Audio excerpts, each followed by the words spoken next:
तो बेसिकली जो आज हमारा टॉपिक है वो नेटवर्किंग डिवाइस पे है कि हमारे पास कौन कौन से नेटवर्किंग डिवाइस है और उनका यूज क्या है हमारे नेटवर्किंग इन्वायरमेंट के अंदर।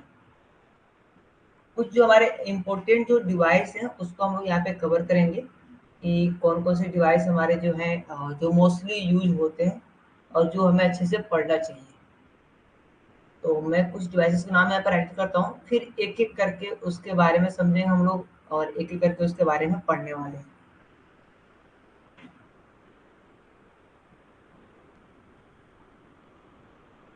फर्स्ट वन है हमारा राउटर।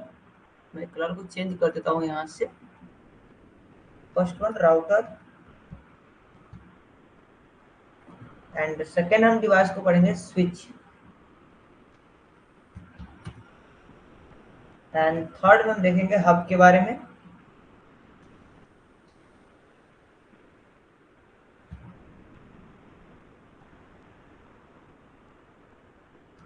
एंड इसके अलावा हम बात करेंगे एपी यानी एक्सेस पॉइंट। जो फोर्थ नंबर डिवाइस है वो है एक्सेस पॉइंट। शॉर्ट फॉर्म में इसको बोलते हैं एपी।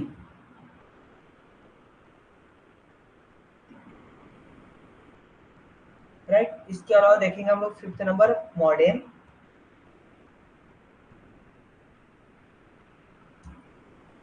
एंड सिक्स नंबर में हम लोग कवर करेंगे एनआईसी कार्ड। एनआईसी इसका जो पूरा नाम होता है network interface card.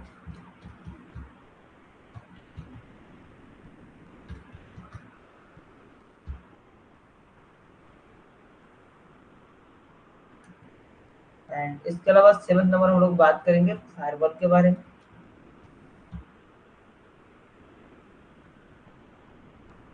And eight number में देखेंगे हम लोग नैस।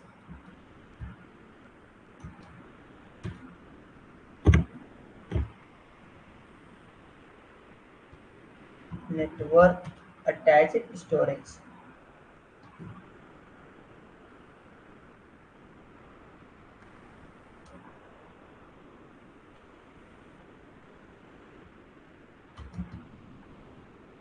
एंड इसके अलावा देखेंगे हम लोग नाइन नंबर रिपीटर।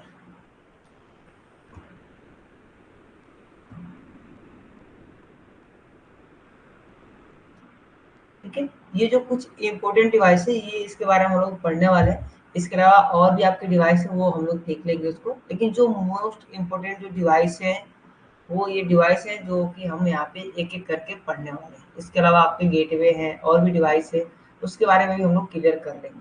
इसके बारे में भी समझ लेंगे कि कैसे काम करता है।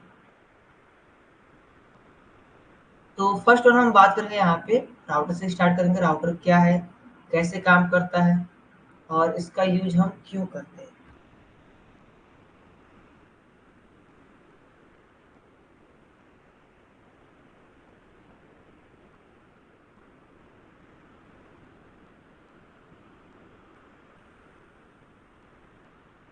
पहले हम बात करते हैं व्हाट इज राउटर। राउटर क्या है।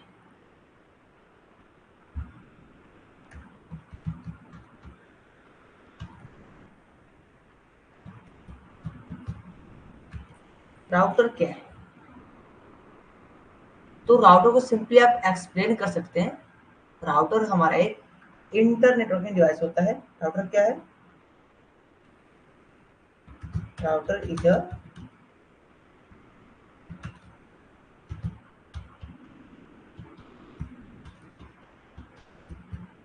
राउटर क्या है आपका एक इंटर नेटवर्किंग डिवाइस होता है। इसको हम लोग क्या बोलते हैं, इंटर नेटवर्किंग डिवाइस। राउटर अगर कोई पूछता है ये क्या है तो ये हमारा एक इंटर नेटवर्किंग डिवाइस है जो कि दो डिफरेंट यानी दो अलग अलग नेटवर्क को जोड़ने का काम करता है।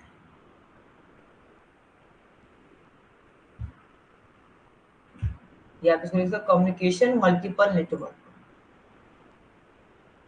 यहाँ पे मैं ऐड करता हूँ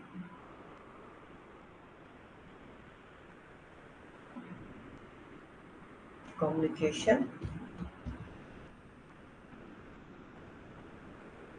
तो ऐसे कनेक्टिंग मल्टीपल नेटवर्क यानी कई सारे नेटवर्क को जोड़ते हैं, कम्युनिकेशन भी करता है और कनेक्टिंग भी करता है। तो कनेक्टिंग हम लोग लेते हैं कनेक्टिंग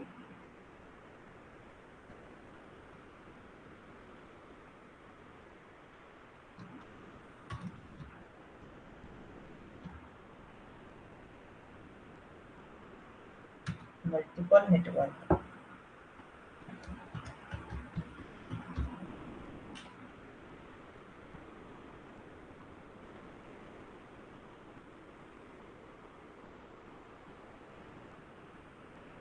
यानी राउटर क्या करता है, मल्टीपल नेटवर्क को जोड़ता है।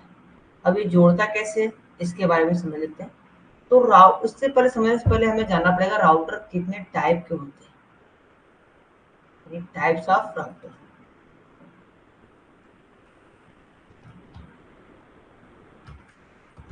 Types of router. तो बेसिकली अगर बात करें तो राउटर आपके दो टाइप्स के होते हैं। तो देयर आर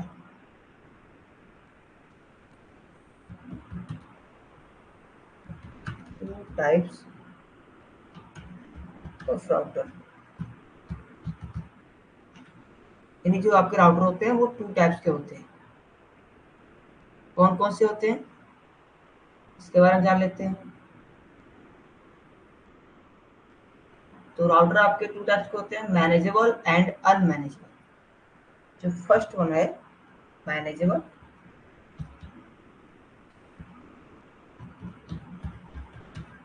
एंड जो सेकंड है आपका वो है अनमैनेजेबल।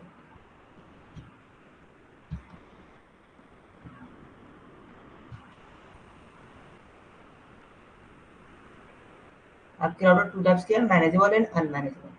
अब इनमें डिफरेंट क्या है, मैनेजेबल क्या है और अनमैनेजेबल क्या है, इसको समझते हैं। फिर हम इसके और डीप में चलेंगे कि इसके अंदर क्या क्या फंक्शन होती है और ये कैसे काम करता है। तो मैं पहले आपको इमेज भी यहाँ पे शो कर देता हूँ ताकि आपको कोई इशू ना रहे, आप मैनेजेबल और अनमैनेजेबल राउटर को दोनों को इजीली पहचान सकें।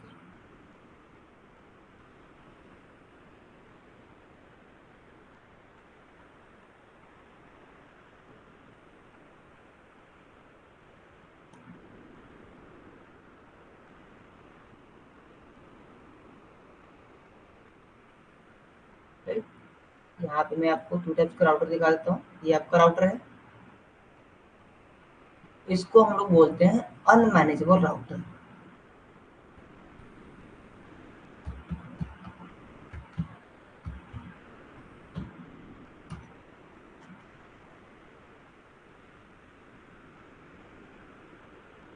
ये आपका अनमैनेजेबल राउटर है। ठीक है, कैसे हम पहचानेंगे ये हमारा अनमैनेजेबल है, जस्ट अभी हम लोग बात करते हैं। और मैनेजेबल राउटर कैसे होते हैं आपके,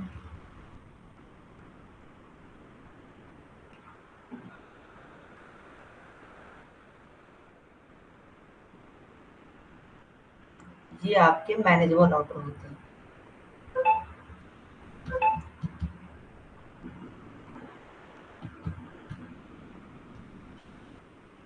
ये आपके मैनेजेबल राउटर हैं। अब अगर आपको पहचानना हो कि मैनेजेबल राउटर कौन है और अनमैनेजेबल राउटर कौन है, तो सिंपल सा बात है, आपको जब भी पहचानना हो, जब भी कोई क्वेश्चन करे कि आप बताइए इसमें से मैनेजेबल राउटर कौन है या अनमैनेजेबल राउटर कौन है, तो आप राउटर के बैक साइड में देखेंगे। जस्ट में एक बड़ा इमेज आपको यहाँ पे शो कर देता हूँ।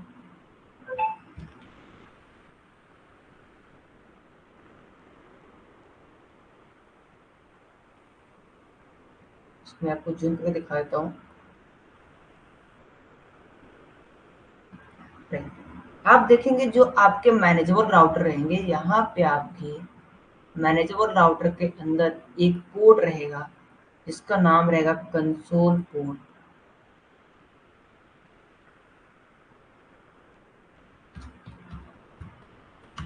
कंसोल पोर्ट यानी एक पोर्ट रहेगा कंसोल पोर्ट, यानी जिस राउटर के अंदर आपके कंसोल पोर्ट दिए रहेंगे, कंसोल पोर्ट रहेंगे, उस राउटर का आप CLI मोड एक्सेस कर सकते हैं, यानी उसके अंदर चेंजेस कर सकते हैं। यहाँ पे दो चीजें हैं, मैनेजेबल और अनमैनेजेबल के अंदर। मैनेजेबल मतलब कि जिसको हम लोग मैनेज कर सकते हैं, जिसमें हम कुछ भी कॉन्फ़िगरेशन कर सकते हैं, उसमें हम और भी चीजें वर्क कर सकते हैं, राइट। जो आपके मैनेजेबल राउटर होते हैं ना, इसके अंदर iOS होते हैं, iOS ऑपरेटिंग सिस्टम इसमें होता है,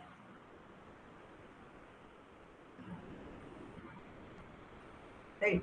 तो ये आपके क्या होते हैं, मैनेजेबल राउटर होते हैं, और इसके CLI मोड को हम एक्सेस कर सकते हैं। मतलब कि इसमें कंसोल पोर्ट दिए हुए हैं, और उस कंसोल पोर्ट का यूज करके हम क्या कर सकते हैं, इसके CLI मोड को एक्सेस करके इसके अंदर हम कॉन्फ़िगरेशन कर सकते हैं, IP असाइन कर सकते हैं, और भी टास्क इसके अंदर हम परफॉर्म कर सकते हैं। बट ये एडवांटेज आपको अनमैनेजेबल राउटर के अंदर नहीं मिलता है। ये ऑलरेडी इसके अंदर कॉन्फ़िगर्ड है पहले से, इसके अंदर कुछ भी कॉन्फ़िगरेशन नहीं करना है। बट जो मैनेजेबल राउटर होते हैं कंपनी के अंदर यही यूज होते हैं, अनमैनेजेबल राउटर नहीं यूज होते हैं। अनमैनेजेबल राउटर एक छोटे ऑफिस दफ्तर या एक स्कूल कॉलेज या आपके घर पे जो राउटर लगे होते हैं, वो होते हैं आपके अनमैनेजेबल राउटर। बट कंपनी के अंदर देखेंगे तो सभी आपके मैनेजेबल राउटर रहते हैं, और इसमें सीरीज है, वो आगे हम बात करेंगे जब राउटिंग प्रोटोकॉल पढ़ेंगे। तो आगे हम बात करेंगे इसमें कौन कौन सी सीरीज है और कैसे कॉन्फ़िगरेशन करना है। जो हम आगे पढ़ेंगे, जो कॉन्फ़िगरेशन देखेंगे राउटिंग प्रोटोकॉल के अंदर, वो सभी हमारे राउटर के ऊपर ही होते हैं। तो वो जो कॉन्फ़िगरेशन करना है आपको राउटिंग प्रोटोकॉल में, वो सभी आपके मैनेजेबल राउटर के ऊपर होंगे, ना कि अनमैनेजेबल राउटर के ऊपर, राइट। तो आपके राउटर के ऊपर कंसोल पोर्ट दिया रहेगा। Late me show you console port. आप सिस्को पैकेट ट्रेसर ओपन करिएगा, और इसमें आपको अच्छे से क्लियर दिख जाएगा, इसलिए मैं आपको यहाँ से दिखा देता हूँ। और मैं से एक राउटर लेता हूँ, क्लिक करते हैं यहाँ पे इसके ऊपर, और फिजिकली मैं इसको यहाँ पे जूम इन करता हूँ। अगर आप ध्यान देंगे यहाँ पे ये ब्लू कलर में एक शो कर रहा है पोर्ट, ये देखिए यहाँ पे। एंड इसके अलावा यहाँ पे 3 और यहाँ पे पोर्ट हैं। तो आगे हम बात करेंगे इसके अलावा 3 और जो पोर्ट हैं वो क्या काम करते हैं और किस लिए यूज आते हैं। बट ये जो ब्लू कलर में जो पोर्ट है ना, वो कंसोल पोर्ट है, यानी ये जो हमारा राउटर है ये मैनेजेबल राउटर है। इसमें कंसोल पोर्ट दिया हुआ है, इसको हम एक्सेस कर पाएंगे, यानी इसके CLI मोड को हम एक्सेस कर पाएंगे, और इसके अंदर कोई भी कॉन्फ़िगरेशन और चेंजेस हम इसके अंदर कर सकते हैं। इसको हम लोग बोलते हैं मैनेजेबल राउटर। अनमैनेजेबल राउटर के अंदर कोई कॉन्फ़िगरेशन नहीं, सिंपली आपको इसमें केबल कनेक्ट करने हैं और कनेक्ट करके यूज करना है। इसमें जो पहले से आईपी मिला हुआ है वही आईपी आप यूज कर सकते हैं, आप इस आईपी को चेंज नहीं कर सकते हैं। क्यों? क्योंकि इसमें पहले से मैनेज्ड है वो, उसको आप चेंज नहीं कर पाएंगे। बट मैनेजेबल राउटर के अंदर आपको ये ऑप्शन मिलता है कि आप मैनुअली इसमें आईपी असाइन कर सकते हैं, उसको चेंज कर सकते हैं, उसमें मल्टीपल टास्क आप परफॉर्म कर सकते हैं। लाइक आपको अगर नेट कॉन्फ़िगर करना है नेट कर सकते हैं, एसीएल करना है एसीएल कर सकते हैं, राइट। इसके अलावा राउटिंग प्रोटोकॉल आप आपके कई टाइप्स के राउटिंग प्रोटोकॉल है, उसको भी परफॉर्म कर सकते हैं। तो ये आपके मैनेजेबल राउटर होते हैं। एंड इसके अलावा इसमें आपको पोर्ट मिल जाते हैं, कई सारे पोर्ट आपको मिल जाते हैं। कौन कौन से पोर्ट है मैं आपको वो भी क्लियर कर देता हूँ, और पोर्ट में क्या क्या स्पीड होती है वो भी मैं आपको यहाँ पे क्लियर कर देता हूँ। इतने टाइप के पोर्ट होते हैं और उनके अंदर क्या स्पीड होती है।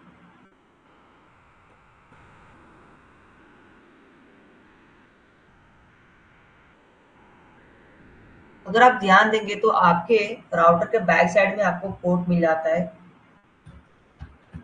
Console port, right. इसके अलावा आपको मिल जाते हैं AU एक्सपोर्ट। AU एक्सपोर्ट के बारे में हम आगे बात करेंगे। AU एक्सपोर्ट क्या है, ये बेसिकली रिमोट के लिए हम लोग यूज करते हैं। अदर नेटवर्क में अगर आप कहीं वर्क फ्रॉम होम कर रहे हैं, अगर आपको रिमोट लेना है तो उसके लिए हम यूज करते हैं। एंड इसके अलावा आपके इसमें लैन इंटरफेस के अंदर आपको मिल जाते हैं, और मैं यहाँ पे लिखता हूँ लैन इंटरफेस।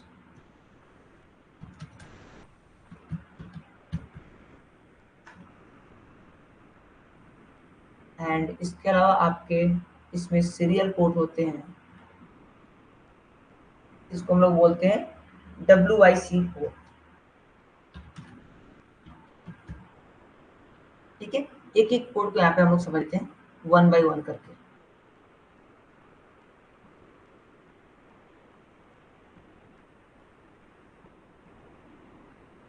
तीनों पोर्ट के बारे में, चारों पोर्ट के बारे में एक एक करके समझते हैं। कंसोल पोर्ट, तो ऑलरेडी मैं आपको दिखाया था कंसोल पोर्ट, और आपको मैं इमेज भी क्लियर किया था कंसोल पोर्ट कैसे होते हैं। मैं फिर से शो कर देता हूँ आपको। ये है आपके कंसोल केबल, ये आपके कंसोल केबल होते हैं, और आपके राउटर के ऊपर जस्ट एक पोर्ट रहेगा जिसका नाम रहेगा कंसोल। तो ये काम क्या करता है, इसको आप राउटर टू पीसी, यानी राउटर से पीसी में कनेक्ट करके आप राउटर के सीएलआई मोड को एक्सेस कर सकते हैं। तो एक्सेस करने के लिए सिंपली आपको क्या चाहिए, आपके पीसी के अंदर एक सॉफ्टवेयर चाहिए, पुट्टी। पुट्टी सॉफ्टवेयर आपके सिस्टम के अंदर इंस्टॉल करना पड़ेगा, एंड उसके माध्यम से आप क्या कर सकते हैं, जो केबल है इसका RJ45 केबल क्या करना है, आपके जो आपका ये राउटर है उसके कंसोल पोर्ट पे कनेक्ट करना है, एंड जो यूएसबी पोर्ट है उसको आपके पीसी के अंदर कनेक्ट कर रहे हैं, और कनेक्ट करके आप उसके सीएलआई मोड को एक्सेस कर पाएंगे और उसके अंदर कोई भी कॉन्फ़िगरेशन कर पाएंगे। ये होते हैं आपके कंसोल पोर्ट जो कि राउटर के सीएलआई मोड को एक्सेस करने के हमें परमिशन देते हैं, राइट। एंड उसके बाद आते हैं आपके AUX पोर्ट। तो AUX पोर्ट हम लोग बेसिकली रिमोट के लिए यूज करते हैं, सीएलआई मोड एक्सेस करने के लिए यूज करते हैं। बट ये क्या है, कंसोल पोर्ट को हम लोग बोलते हैं फिजिकली कंसोल, यानी इसको हम लोग क्या बोलते हैं, फिजिकली, यहाँ पे मैं लिखता हूँ फिजिकल एक्सेस या physical CLI mode access.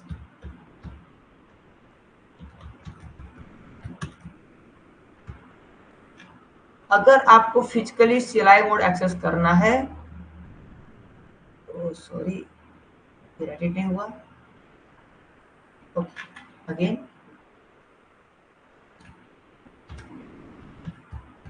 Physical CLI mode access. अगर आपको फिजिकली एक्सेस लेना है, यानी आपके पास हार्डवेयर वो डिवाइस है, फिजिकली क्या करेंगे आप, राउटर के कंसोल पोर्ट में कंसोल केबल को कनेक्ट करके और अपने पीसी में आप कनेक्ट करेंगे। यानी अगर आपके पास ऐसे पीसी है, तो इस पीसी में क्या करेंगे आप, सिंपली ये जो केबल है कंसोल केबल, इसको आपको इस पोर्ट पे अटैच करना है, एंड अटैच करने के बाद जस्ट एक केबल को आप लाएंगे और अपने पीसी में कनेक्ट कर देंगे, और आपके पीसी के अंदर पुट्टी सॉफ्टवेयर एक आता है, पुट्टी, ये पुट्टी सॉफ्टवेयर होगा, और इस पे आपको ओपन करना होता है पुट्टी सॉफ्टवेयर को, और ओपन करके आप उसको कनेक्ट कर सकते हैं। तो मैं बताऊंगा आगे आपको कैसे कनेक्ट करना है। मेरे पास ऑलरेडी फिजिकल राउटर है, उसको मैं आपको फिजिकली दिखाऊंगा कैसे कनेक्ट करना है और कैसे उसको यूज करना है। कुछ चीजें हम लोग डायरेक्ट फिजिकल में भी देखेंगे और कुछ चीजें हम लोग वर्चुअल भी देखेंगे, जो सिस्को पैकेट ट्रेसर के अंदर हम लोग कंप्लीट करेंगे।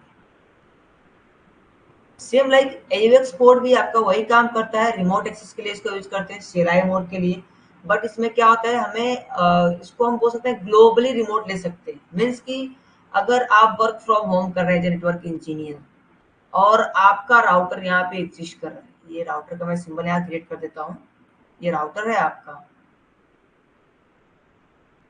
इस पे आपको कंफ्यूजन नहीं होना है, राउटर का सिंबल ऐसे होता है, ठीक है।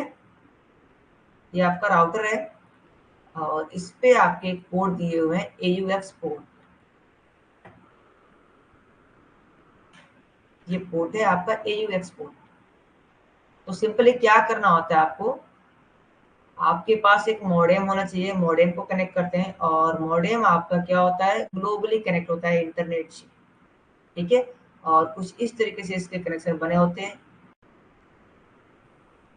यानी आपका जो AUX पोर्ट है डायरेक्ट मॉडेम से कनेक्ट रहेगा, और जो आपके मॉडेम डिवाइस होंगे वो इंटरनेट से कनेक्ट रहते हैं, और इंटरनेट से जब वो इंटरनेट पे अवेलेबल हो गया तो हम इसको वर्ल्ड में कहीं से भी एक्सेस कर सकते हैं। तो ऑलरेडी यहाँ पे जो यूजर एक्सेस वाला जो करेगा, एक्सेस करेगा उसको, वो भी क्या करेगा, एक मॉडेम से जुड़ा रहेगा, और मॉडेम से आप उसके पीसी यहाँ पे कनेक्ट हो जाएंगे,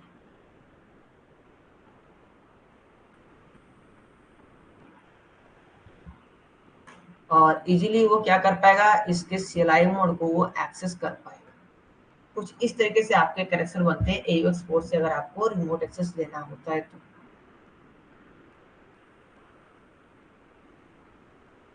तो ये भी आपके रिमोट एक्सेस के लिए यूज करते हैं। आगे हम बात करेंगे लॉगिन मेथड के बारे में, कैसे में लॉगिन करना होता है, कैसे एक्सेस लेना होता है, तो आगे हम देखेंगे उस चीज को। बट यहाँ पे मैं पोर्ट को क्लियर कर रहा हूँ। देखिए आगे हम लोग लॉगिन मेथड के बारे में बात करेंगे, कैसे हम राउटर को लॉगिन करते हैं, कैसे एक्सेस लेते हैं, क्या क्या चीजें होती हैं, हमारे फिजिकल टर्मिनल क्या होते हैं, वर्चुअल टर्मिनल क्या होते हैं, आगे हम लोग क्लियर करेंगे। जब हम लोग राउटिंग प्रोटोकॉल पे जाएंगे तो उसमें चीज हमें तो पढ़ना ही पड़ेगा। उसके बाद से लैन इंटरफेस आते हैं आपके। तो लैन इंटरफेस क्या होते हैं आपके, इसके बारे में बात कर लेते हैं। लैन इंटरफेस के अंदर कई सारे आपके इंटरफेस आते हैं, लाइक आपको मिल जाते हैं FA0/0, FA0/0 पोर्ट मिल जाते हैं, FA0/1 पोर्ट मिल जाते हैं आपको। एंड इसके अलावा आपके गीगाबिट्स पोर्ट मिल जाते हैं, गीगा 0/0/0 मिल जाते हैं आपको। ये आपके लैन के अंदर इंटरफेस मिल जाते हैं। FA0/0, FA0/0 को क्या बोलते हैं हम लोग, fast Ethernet, fast Ethernet port.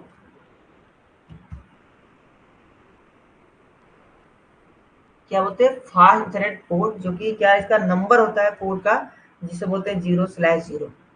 ये पोर्ट का नंबर होता है, राइट। तो यहाँ पे फास्ट इथरनेट 0/0 मिलते हैं, फिर 0/1 हो जाते हैं यहाँ पे। और भी आपके पोर्ट है, इसमें 2-3 पोर्ट होते हैं, क्या हो जाएगा 0/1।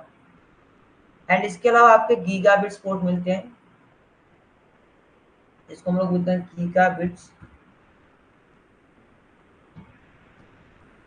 Gigabits port, right. इसमें भी आपको क्या होते हैं, 0/0/0 मिल जाते हैं अगर 0 पोर्ट है तो। एंड इसके अलावा अगर इसमें और पोर्ट है तो 0/0/1 मिल जाते हैं आपके। ऐसे आपके ये नंबर ऑफ पोर्ट एक्स्ट्रा होते रहते हैं जो आप ऐड करते हैं इसके अंदर। तो ये पोर्ट क्या है, इस पोर्ट में आपको फास्ट इंटरनेट के अंदर और गीगाबिट्स के अंदर आपको स्पीड भी चेंजेस देखने को मिलते हैं।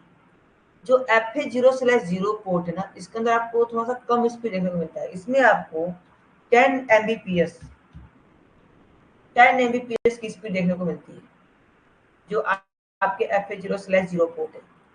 एंड इसके अलावा जो आपके FA0/1 पोर्ट है, इसके अंदर आपको 100 Mbps का स्पीड देखने को मिलता है।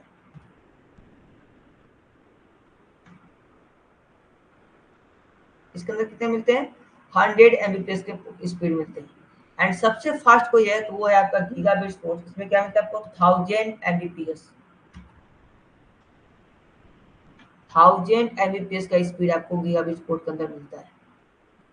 तो एक्चुअली हम लोग कल बात कर रहे थे, और एक बार मैं आपको शो करता हूँ हम लोग कल क्या पढ़े थे नेटवर्किंग मीडिया के बारे में। जो हमने मीडिया के बारे में पढ़ा था यहाँ पे, एक बार मैं अगेन शो कर दूँ ताकि आपको याद हो जाए कि हमने स्टडी क्या क्या कवर किया था। तो हमने यहाँ पे कवर किया था कि इसमें CAT5, CAT6, CAT7 केबल होते हैं। तो आपको ध्यान देना है कि आप अच्छी क्वालिटी का जो केबल परचेज कर रहे हैं, जो अच्छे क्वालिटी के केबल हैं, अगर आप उसे किसी ऐसे पोर्ट पे कनेक्ट कर रहे हैं जिसकी स्पीड पहले से कम है, यानी सपोज आपने CAT7 केबल ले लिया और आपने क्या किया, FA0/0 पोर्ट पे लगा दिया, तो आपको स्पीड देखने को नहीं मिलेगी उतनी अच्छी।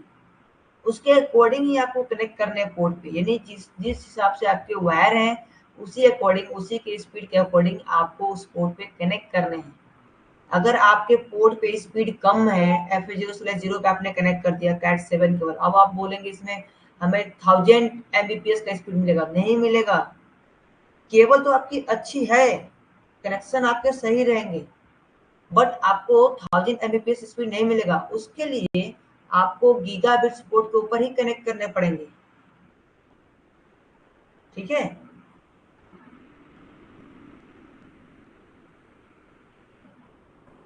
ओके, फ्रंट साइड आपको स्लो, अच्छा स्मॉल दिख रहा है आपको।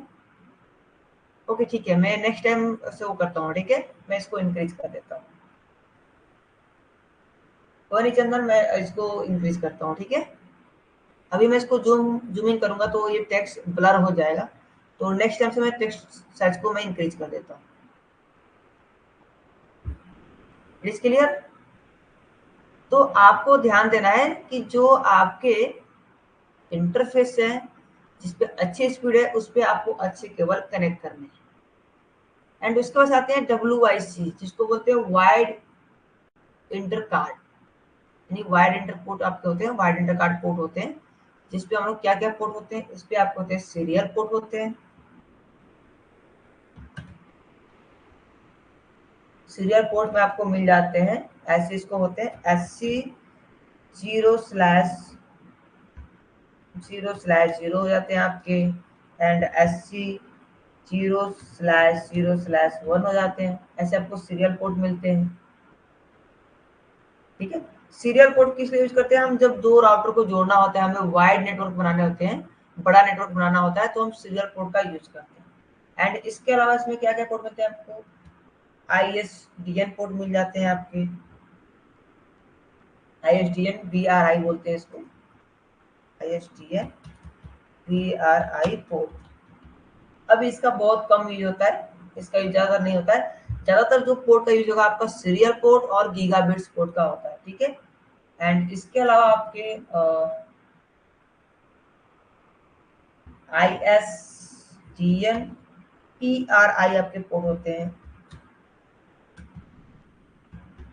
एंड इसके अलावा आपके E1 T1 पोर्ट होते हैं, E1/T1,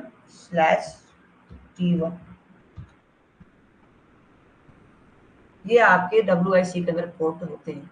बट ज्यादातर जो पोर्ट यूज किए जाते हैं वो क्या यूज किए जाते हैं, serial port, fast Ethernet port और गीगाबिट्स पोर्ट। ये तीन पोर्ट अमूमन यूज किए जाते हैं कनेक्शन करने के लिए। एंड जब हम CLI बोर्ड यूज करते हैं, एक्सेस करते हैं अपने राउटर का, तो उस समय हम कंसोल पोर्ट का यूज करते हैं। It is clear. ओके, अब हम बात करते हैं राउटर के इंटरनल पार्ट में क्या क्या चीजें होती हैं। अब डेफिनेटली जब इसके अंदर हमारे ऑपरेटिंग सिस्टम है तो इसके अंदर हमारे रैम भी होंगे, CPU भी होंगे, हर एक चीज होंगे जैसे हमारे कंप्यूटर के अंदर होते हैं। तो एक हमारे जो राउटर है उसके अंदर क्या क्या पार्ट होते हैं, क्या क्या चीजें होती है एक राउटर के अंदर, उसको हम वन बाय वन करके समझते हैं और वो कैसे फंक्शन करता है और कैसे काम करता है। तो एक मैं यहाँ पे राउटर का शेप लेता हूँ। ये सपोज आपके राउटर है, जब आप राउटर को ओपन करेंगे तो हम इसको ओपनली समझ लेते हैं, ये आपका राउटर है। ठीक है, आपका राउटर, राउटर को ओपन करने के बाद आपको क्या क्या चीजें देखने को उसके अंदर मिलेंगी। मैं टेक्स्ट को थोड़ा इंक्रीज कर देता हूँ क्योंकि जो लोग फोन में देख रहे हैं उनको थोड़ा सा इश्यू हो रहा है, तो मैं टेक्स्ट साइज को इंक्रीज कर देता हूँ। ठीक है, आई होप अभी आपको क्लियर होगा। जब आप राउटर को ओपन करेंगे तो इसके हार्डवेयर पार्ट को देखेंगे तो इसके अंदर कई सारे पार्ट आपको मिल जाएंगी। क्या क्या चीजें मिल जाएंगी, वन बाय वन करके यहाँ पे देखिए।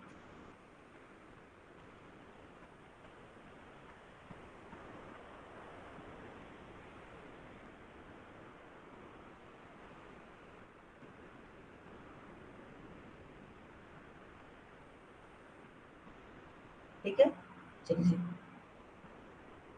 इसके अंदर आपके रैम भी मिल जाते हैं।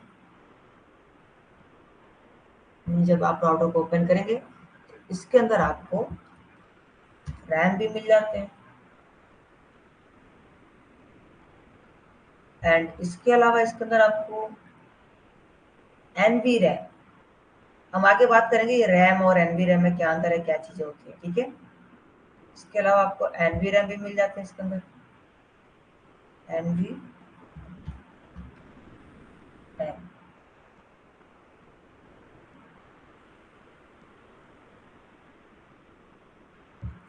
एंड इसके अलावा आपके इसके अंदर फ्लैश मेमोरी भी आपको मिल जाती है।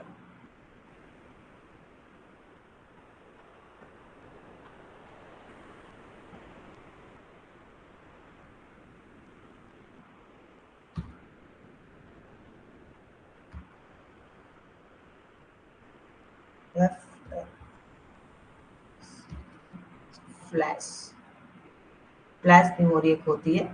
अभी मैं आपको लाइव भी आपको दिखा दूंगा, सभी चीजें प्रैक्टिकली वे में हम लोग देखेंगे। ठीक है, एंड इसके अलावा इसमें आपको रोम भी मिल जाता है।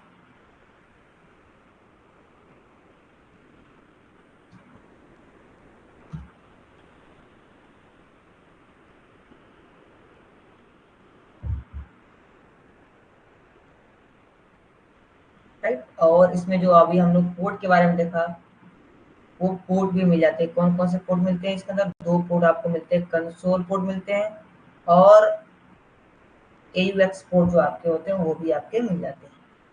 फर्स्ट क्या आपका कंसोल पोर्ट,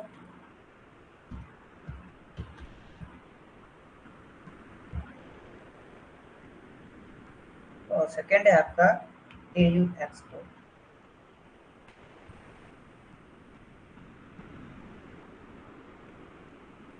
राइट। एंड इसके अलावा जो आपके इंटरफेस होते हैं राउटर के अंदर, ये सब इंटरफेस होते हैं। यहाँ पे लिखता हूँ इंटरफेस।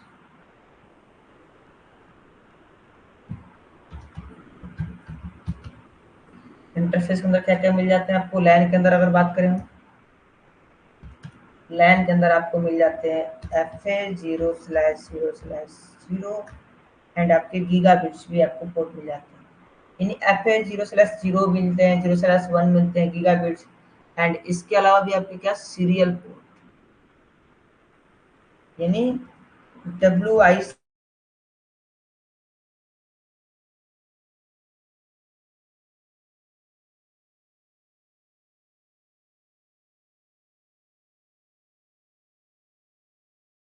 के पोर्ट इसके अंदर मिल जाते हैं।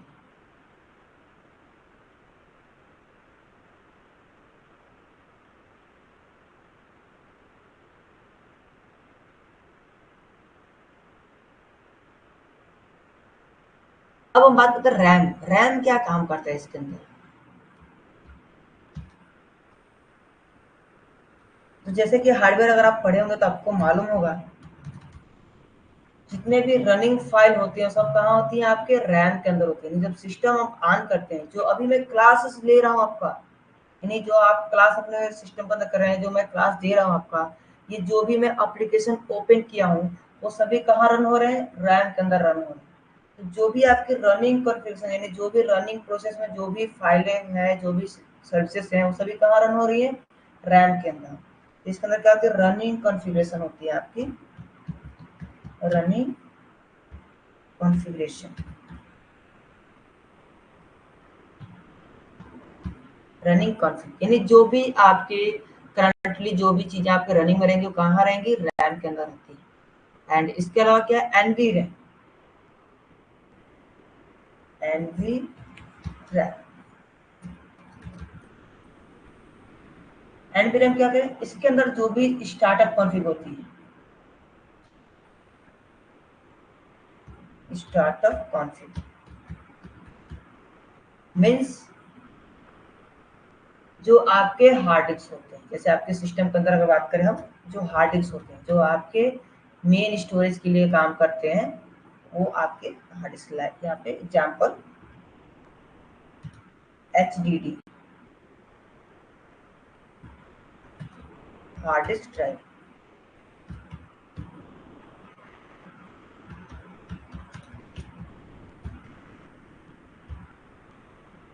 एंड इसके अलावा क्या आपके फ्लैश मेमोरी। तो फ्लैश के अंदर क्या होते हैं? और मैं इसके साइज को और इंक्रीज कर देता हूँ।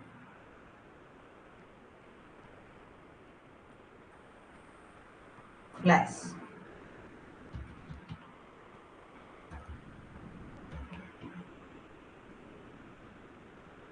तो ये जस्ट आपके इसके अंदर जो चीजें होती है, जो फंक्शन होती है फ्लैश के अंदर,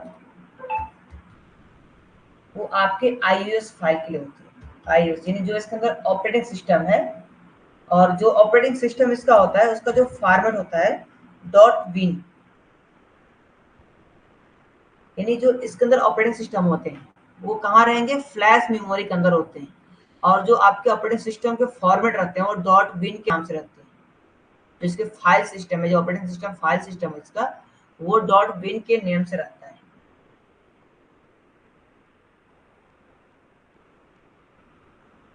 क्लियर? एंड लास्ट में आते हैं आपके रोम।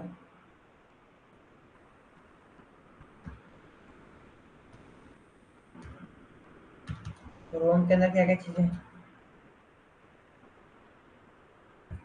ये बूट स्टेप प्रोग्राम कहते हैं इसको हम लोग। इसके अंदर बूट स्टेप प्रोग्राम होती है, बूट इसको हम लोग बूट स्टार्टअप बोलते हैं ना, जो आपके बूटिंग प्रोसेस में काम करते हैं। तो बूट स्टार्टअप जितने प्रोग्राम होते हैं सभी कहाँ होते हैं, आपके रोम के अंदर होते हैं।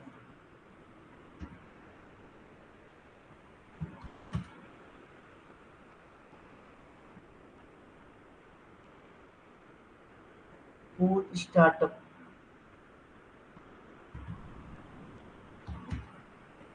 प्रोग्राम,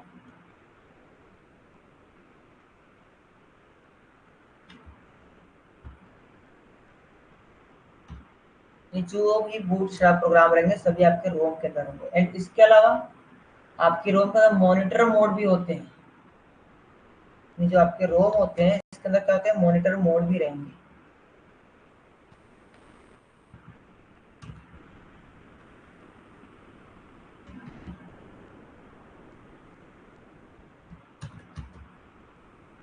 ठीक है, तो आपके जो रोम है ना वो कई तरीके से फंक्शन पे काम करते हैं।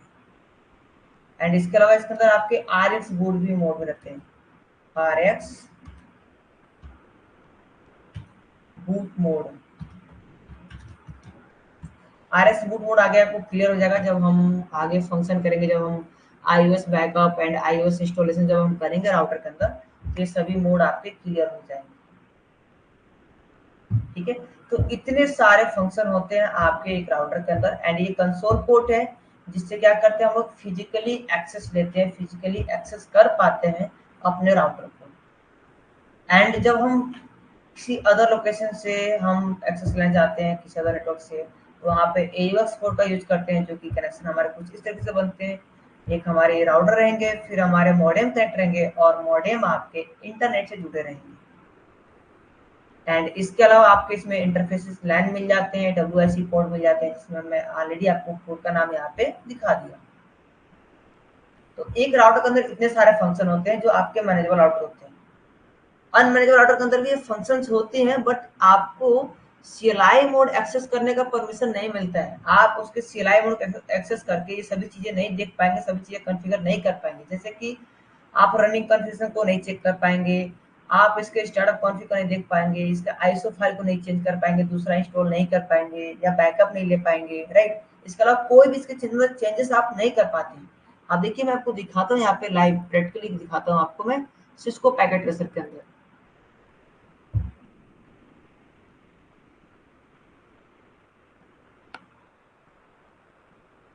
देखिए ये मैं यहाँ पे आपको फिजिकली यहाँ पे दिखाता हूँ।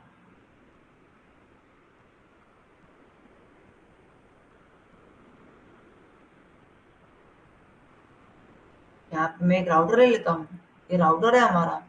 और इस राउटर के अंदर आप देखेंगे तो यहाँ पे एक पोर्ट रहेगा। अब देखिए बूटिंग प्रोसेस में है, बूट हो रहा है, इसके अंदर का ओएस जो है वो बूट हो रहे हैं। थोड़ा सा वेट करते हैं, जो हैशटैग का सिंबल है ओएस बूट हो रहा है, बूट हो गया। अब फिजिकल चलते हैं, यहाँ पे जूम इन करते हैं। देखिए यहाँ पे कंसोल पोर्ट है। एक्सेस करने के लिए क्या करना है, आपको पीसी यानी लैपटॉप या डेस्कटॉप को एक लेना है और केबल्स में से आपको यहाँ पे कंसोल केबल लेना है और राउटर के कंसोल पोर्ट पे कनेक्ट कर देना है और अपने पीसी के RS-232 यानी यूएसबी पोर्ट जो होते हैं उस पे कनेक्ट कर देना है। अब राउटर हमारे यहाँ पे कनेक्ट हो गए हैं। अब आपको क्या करना है, पीसी पे क्लिक करेंगे, बट जब रियल टाइम में करेंगे तो क्या करना होगा, आपको पुट्टी सॉफ्टवेयर चाहिए। ठीक है, आप यहाँ सर्च करना पुट्टी।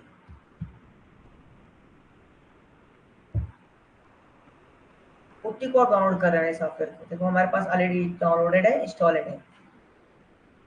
पुट्टी सॉफ्टवेयर जैसे हम इसमें केबल कनेक्ट करेंगे, यहाँ पे हम उसको बताएंगे सीरियल पोर्ट, और सीरियल पोर्ट में अपने डिवाइस मैनेजर में जाके चेक करेंगे जो पोर्ट है वो किस पे कनेक्ट है, कॉमन 1 पे कनेक्ट है, कॉमन 2 या कॉमन 3 पे, जिस पे कनेक्ट रहेंगे वो पोर्ट हम यहाँ पे दिखाई देंगे। अगर 3 पे कनेक्ट है तो यहाँ पे कॉम 3 लिखेंगे और जैसे यहाँ पे ओपन पे क्लिक करेंगे क्या होगा, वो कनेक्ट होके यहाँ पे उसके CLI मोड एक्सेस हो जाएंगे। यहाँ पे जो अभी देख रहे हो डॉट ऐसे, यहाँ पे उसके पूरे CLI मोड एक्सेस हो जाएंगे। बट सिस्को पैकेट ट्रेसर करेंगे आप तो आपको टर्मिनल पे क्लिक करना है, ओके करना है और ऐसे इसके CLI मोड एक्सेस हो जाएंगे। देखिए इनेबल करेंगे आप, यहाँ से इनेबल हो जाएगा, कॉन्फ़िग टर्मिनल कॉन्फ़िगरेशन मोड में आ जाएंगे।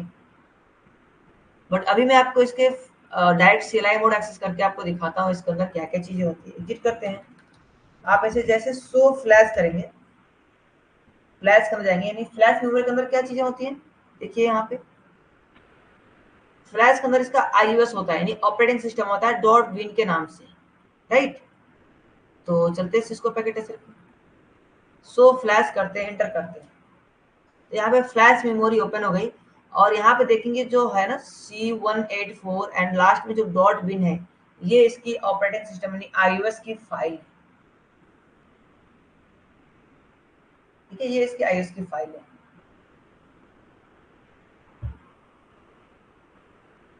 तो ऐसे फ्लैश मेमोरी के अंदर हमारे और भी चीजें होती हैं, हमारे और भी जो कॉन्फ़िगरेशन करते हो वहाँ पे यहाँ पे सेव होती है, तो आगे हम बात करेंगे जब हम कॉन्फ़िगरेशन को देखेंगे। तो जस्ट मैं अभी आपको यहाँ पे प्रैक्टिकली दिखा दिया क्या क्या चीजें होती है।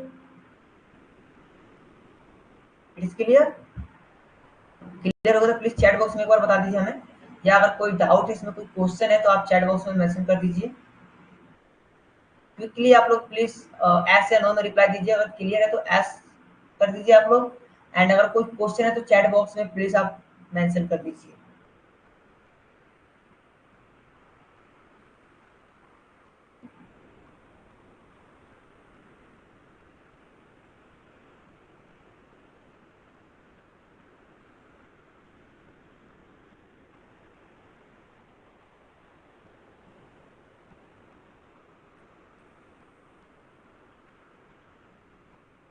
Okay, thank you. क्लियर है सभी लोग को? गुड। ओके, तो आगे बढ़ते हैं हम लोग। अब हम बात करते हैं राउटर का यूज क्यों करते हैं हम। तो राउटर का यूज करते हैं हम अलग अलग नेटवर्क को जोड़ने के लिए, यानी राउटर के जो इंटरफेस देखते हैं ना, जैसे सपोज ये राउटर है, यहाँ पे देखेंगे आप इस राउटर पे अभी प्रेजेंट टाइम में यहाँ पे 3 इंटरफेस है, interface number 1, 2 and no, only 2 interface इसके ऊपर है, ठीक है। यहाँ पे सीरियल पोर्ट नहीं है और भी पोर्ट हमारे नहीं है। अगर लैन इंटरफेस की बात करें, यहाँ पे 2 इंटरफेस है। तो जो दोनों इंटरफेस का नाम है मैं यहाँ पर एंटर करता हूँ। एक का नाम है FA0/0, यानी फास्ट थ्रेड 0/0 है, और जो दूसरा इंटरफेस है वो है हमारा FA0/1। तो राउटर का रूल ये कहता है कि राउटर के हर एक इंटरफेस पे डिफरेंट नेटवर्क होने चाहिए, यानी राउटर के हर एक इंटरफेस पे क्या होगा, अलग अलग नेटवर्क होने चाहिए। अगर आपके राउटर के एक ही राउटर के ऊपर 4 इंटरफेस हैं, तो चारों इंटरफेस पे आपके अलग अलग नेटवर्क यानी अलग अलग आईपी होने चाहिए। तो आगे हम बात करेंगे नेटवर्क क्या होते हैं, जब हम आईपी एड्रेस के जब बारे में बात करेंगे, आईपी एड्रेस से पढ़ेंगे, तो वहाँ पे हम क्लियर करेंगे कि नेटवर्क आईडी क्या होते हैं, और भी जो हमारे आईपी है, आईपी क्या है, प्राइवेट आईपी क्या है, पब्लिक आईपी क्या है, स्टैटिक क्या है, डायनेमिक क्या है, उसके बारे में आगे हम बात करेंगे जब हम आईपी एड्रेस की क्लास करेंगे। तो अभी बस आप इतना याद ध्यान रखिएगा कि राउटर के हर एक इंटरफेस पे अलग अलग नेटवर्क होता है, और राउटर क्या करते हैं, अलग अलग नेटवर्क को आपस में जोड़ने का काम करता है। यानी अगर आपके पास कई सारे नेटवर्क हैं, आपको आपस में जोड़ना है, तो आपको वहाँ पे राउटर का यूज करना पड़ेगा, राउटर डिवाइस को आपको वहाँ लगाना पड़ेगा। इसीलिए बोलते हैं जहां भी आप देखते हैं कि राउटर लगा हुआ है, उसका मेन काम यही है, दो अलग अलग नेटवर्क को जोड़ना। यानी वो क्या कर रहा है, वहाँ पे दो डिफरेंट डिफरेंट नेटवर्क को जोड़ रहा है, दो से अधिक भी नेटवर्क हो सकते हैं वहाँ पे अगर पोर्ट ज्यादा है तो, यानी अलग अलग नेटवर्क को जोड़ने का काम करता है आपका राउटर। इसीलिए क्या बोलते हैं इसको, इंटर नेटवर्किंग डिवाइस बोलते हैं राउटर को। और ये दो टाइप के होते हैं, मैनेजेबल एंड अनमैनेजेबल। क्लियर है सभी लोग को भी राउटर?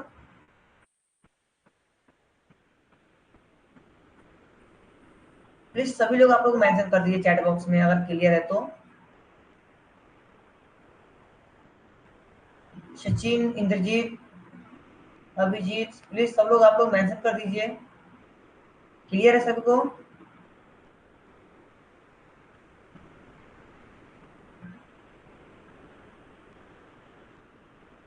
ओके, थैंक यू,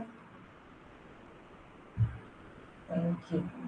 ठीक है, अगर क्लियर है तो प्लीज सभी लोग क्लियर लिख दीजिए, ठीक है। अगर कोई क्वेश्चन है तो आप लोग चैट बॉक्स में मेंशन कर सकते हैं क्वेश्चन। अगर कोई भी डाउट आ रही है, कुछ भी पूछने में प्रॉब्लम आ रही है, या कुछ भी टॉपिक आपको क्लियर नहीं है, तो एक बार आप चैट बॉक्स में मेंशन कर सकते हैं, ठीक है।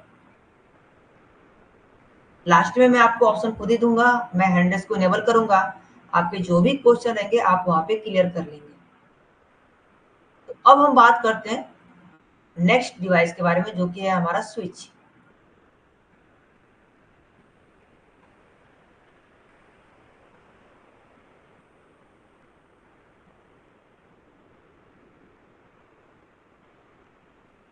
स्विच। तो स्विच क्या काम करता है इसके बारे में भी हम लोग जान लेते हैं।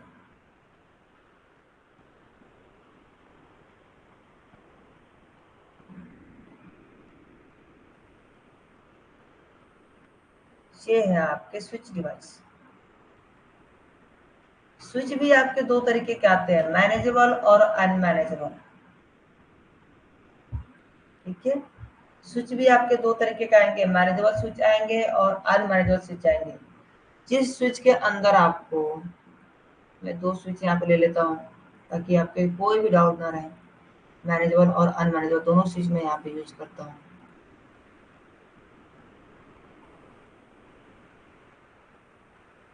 तो मैं यहाँ पे रेड करता हूँ, ये आपके मैनेजेबल स्विच है।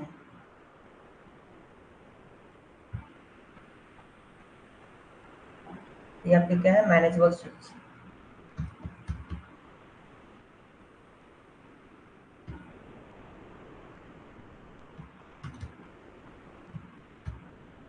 Manageable switch. और ये है आपके अनमैनेजेबल स्विच।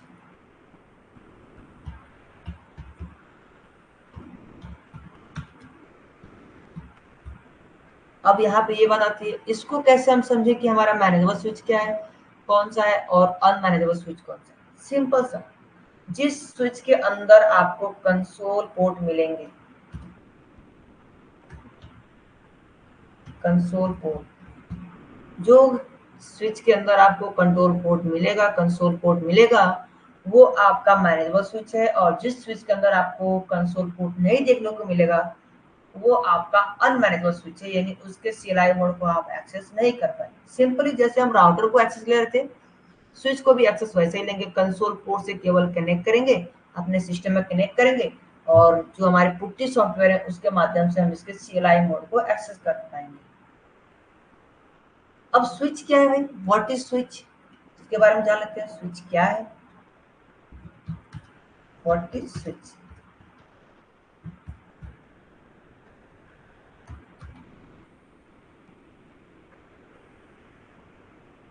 स्विच क्या है, तो स्विच हमारा नेटवर्किंग डिवाइस है। Switch is a networking device.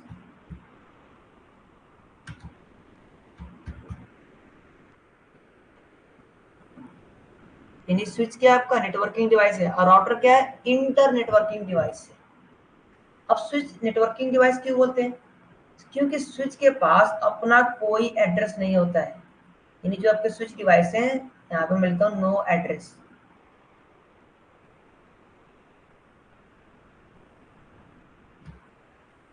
No address, यानी इसके पास कोई आईपी एड्रेस नहीं होता है, कोई एड्रेस नहीं होता है।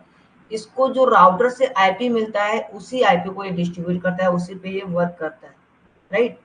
यानी अगर आपको कनेक्ट करना होगा स्विच को, तो आप राउटर से क्या करेंगे, स्विच को कनेक्ट करेंगे और उसमें पीसी यूज करेंगे, और वही राउटर आपके आईपी को डिस्ट्रीब्यूट करेगा, ना कि स्विच के पास कोई अपना एड्रेस होता है। यानी इसके पास कोई अपना आईपी एड्रेस नहीं होता है, जो राउटर से मिलता है उसी पे ये वर्क करता रहता है। स्विच को बहुत ही इंटेलिजेंट डिवाइस कहा जाता है, क्यों, क्योंकि इसके अंदर एक टेबल बनता है जिसको हम बोलते हैं एआरपी टेबल। और ये क्या होता है, ये आपके ओएसआई मॉडल के, ओएसआई मॉडल के डेटा लिंक लेयर पे वर्क करता है। इस पे वर्क करता है ये आपके ओएसआई मॉडल के डेटा लिंक लेयर।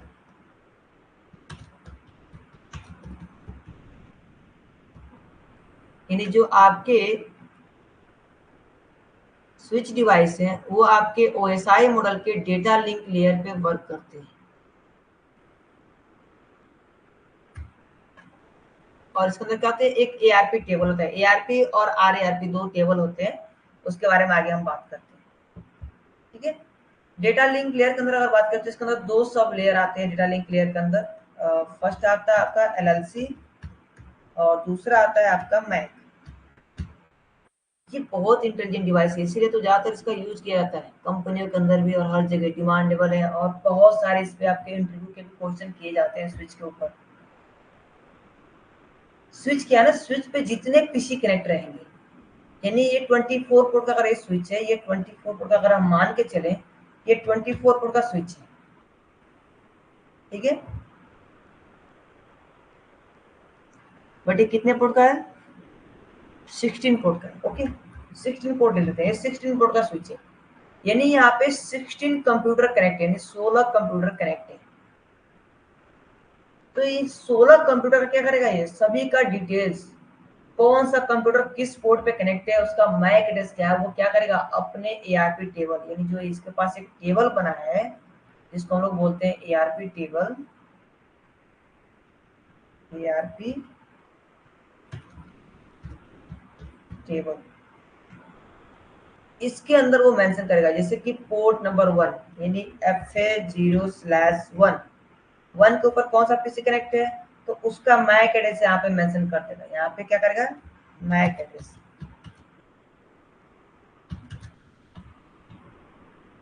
यानी उसका मैक एड्रेस वहां पे आके लिख लेगा। फिर जो दूसरा पीसी रहेगा उसका भी क्या करेगा, पोर्ट नंबर और मैक एड्रेस अपने पास लिख लेगा, वहां पे अपने एआरपी टेबल के अंदर क्या करेगा वो ऐड कर लेगा। ऐसे करके लिस्ट बना लेगा 16 पीसी का। अब क्या इसीलिए तो बोलते हैं ये क्या करता है आपका, ये जो आपका स्विच है ये सिंगल ब्रॉड कम्युनिकेशन करता है, जैसे कि हम लोग कल बात किया था ब्रॉडकास्ट और यूनिकास्ट, ठीक है। तो ये क्या करता है, जो स्विच डिवाइस है ये यूनिकास्ट कम्युनिकेशन करता है, क्या करता है यूनिकास्ट, यूनिकास्ट कम्युनिकेशन करता है, यानी ये क्या करेगा डेटा का ब्रॉडकास्ट नहीं करेगा, ये 1-to-1 कम्युनिकेशन करता है। जो आपका स्विच डिवाइस है वो 1-to-1 कम्युनिकेशन करेगा। मैं दिखाता हूँ प्रैक्टिकली इसके अंदर टेबल बनता है कैसे। तो सिंपल सिस्को पैकेट ऐसे हम चलते हैं, मैं इसीलिए आपको फर्स्ट डे ही बोला था कि प्लीज आप लोग सिस्को पैकेट ट्रेसर डाउनलोड कर लेंगे, क्योंकि स्टार्टिंग से जब हम स्लोली स्लोली करके एक एक डिवाइस को यूज करेंगे तो आपको इसको चलाना भी आ जाएगा, और जब इसमें हम और जब बड़े नेटवर्क को डिजाइन करेंगे तो इजीली आपको समझ में भी आएगा। तो आपसे फिर से मैं रिक्वेस्ट करूंगा प्लीज आप लोग सिस्को पैकेट ट्रेसर डाउनलोड कर लीजिए। अगर नहीं कर पा रहे हैं तो ऑलरेडी मैं लिंक सेंड कर चुका हूँ, तो प्लीज आप डाउनलोड कर लीजिए, या सेटअप फाइल आप वहाँ पे है आप उसको डाउनलोड कर लीजिए। अगर नहीं हो पा रहा है फिर भी आप हमें बताइए एक बार चैट बॉक्स में, या फिर आप हमें व्हाट्सअप करिए तो मैं आपको गाइड करूंगा आगे। तो यहाँ पे मैं क्या करता हूँ, एक स्विच डिवाइस को लेता हूँ, 24 पोर्ट का मैं यहाँ पे एक स्विच लेता हूँ और इस पे मैं कुछ पीसी को कनेक्ट कर देता हूँ, 4 पीसी में लेता हूँ, ठीक है। अभी आपको कंफ्यूज नहीं होना है हम क्या कर रहे हैं, बस मैं आपको दिखा रहा हूँ इसके अंदर टेबल कैसे बनता है और टेबल को कैसे क्रिएट करता है। तो अभी कंफ्यूज नहीं होना कि अभी हम क्या कर रहे हैं, कैसे कनेक्शन बना रहे हैं, आगे हम बात करेंगे कनेक्शन कैसे बनाएंगे। एक दिन पूरा हमारा क्लास रहेगा सिस्को पैकेट ट्रेसर के ऊपर कि इसको कैसे यूज करना है, ठीक है। तो इस पे सबसे पहले मैं आईपी दे देता हूँ, जस्ट वेट।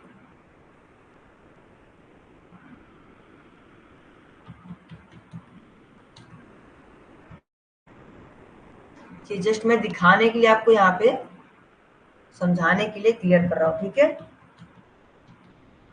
अगर आपको सिस्को पैकेट ऐसा यूज करना नहीं आता है फिर भी मैं बोलूंगा आप ट्राई करिए, नहीं यूज कर पा रहे हैं ट्राई तो करेंगे, ये तो मालूम चलेगा कि कौन सी डिवाइसेस कहाँ पे हैं, उसका नाम क्या है, ये तो क्लियर हो जाएंगे आप,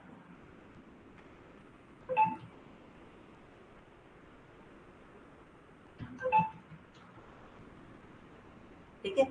ये हमारे पास 4 पीसी है, अभी ये सभी पीसी आपस में कम्युनिकेट करेंगे, मैं दिखा भी दूं आपको पिन करके।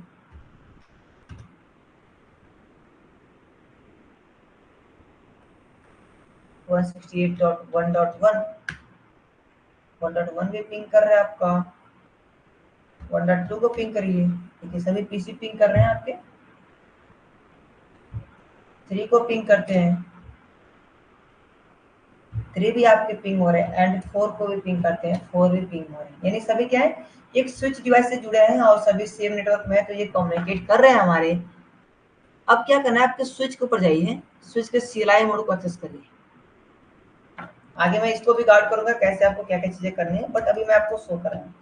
सो मैक एड्रेस टेबल आपको यहाँ पे लिखना है, देखिए यहाँ पे बता देगा आपको FA0/1 पोर्ट नंबर 1, इस पे एक पीसी कनेक्ट है और उसका आईपी है 00D09785480 तो चलिए दिखाता हूँ पीसी नंबर 1 यानी FA0/1 पे ये कनेक्ट है। इसके हम चलते हैं फिजिकल पे, कॉन्फ़िगरेशन में यहाँ पे दिखाता हूँ मैं आपको, और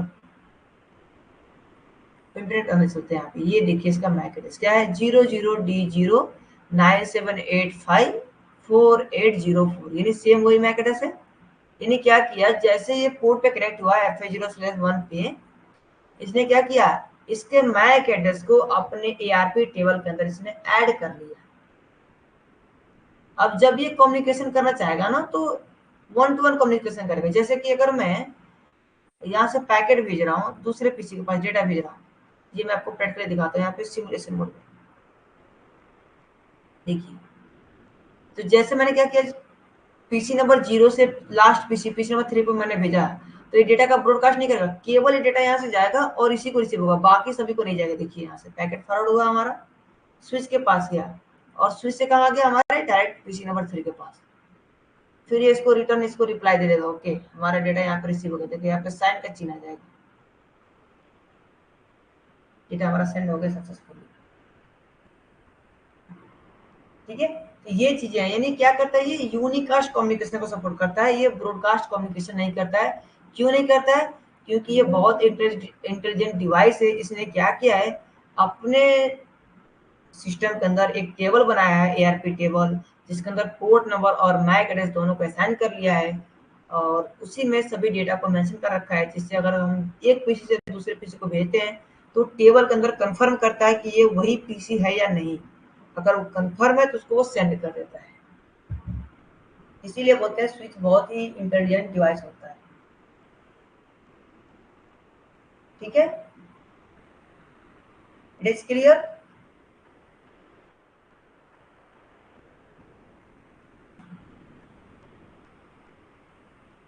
क्लियर है स्विच अभी आपको? क्लियर तो प्लीज चैट बॉक्स में लिख दीजिए क्लियर है, या अगर कोई क्वेश्चन है स्विच से लेके तो आप क्वेश्चन पूछ सकते हैं। ठीक है, आगे हम इसके बारे में और जानेंगे जब हम स्विचिंग प्रोटोकॉल देखेंगे, तो वहां पे हम बात करेंगे कि लेयर 3 स्विच क्या है, लेयर 2 स्विच क्या है, राइट, यानी कोर लेयर, डिस्ट्रीब्यूशन लेयर और एक्सेस लेयर स्विच के बारे में बात करेंगे। वो स्विचिंग प्रोटोकॉल का कंसेप्ट है, वहां पे क्लियर करेंगे।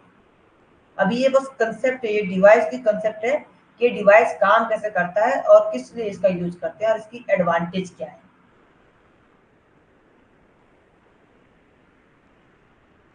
राइट, प्लीज सभी लोग मैसेज कर दीजिए।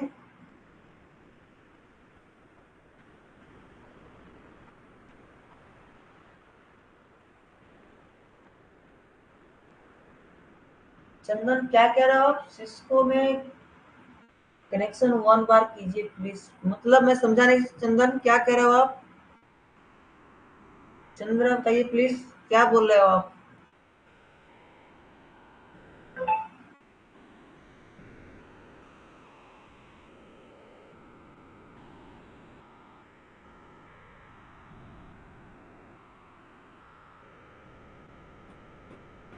अब हम बात करते हैं जो आपके थर्ड नंबर डिवाइस है उसके बारे में, जो कि है आपका हब।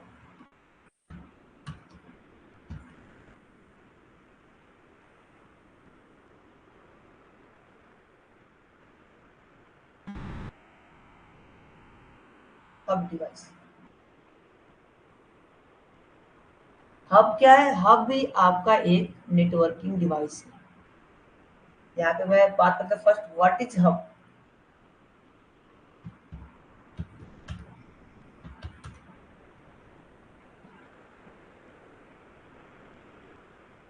अच्छा ठीक है चंद्रा, मैं एक बार आपको फिर से दिखा दूंगा, ठीक है, पीसी कनेक्ट करके, और सभी टेबल में फिर से दिखाता हूँ, don't worry.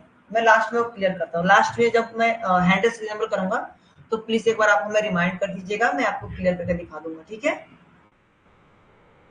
What is hub. Hub क्या है, तो हब भी जो है आपका वो एक नेटवर्किंग डिवाइस है। क्या है, hub is a networking device.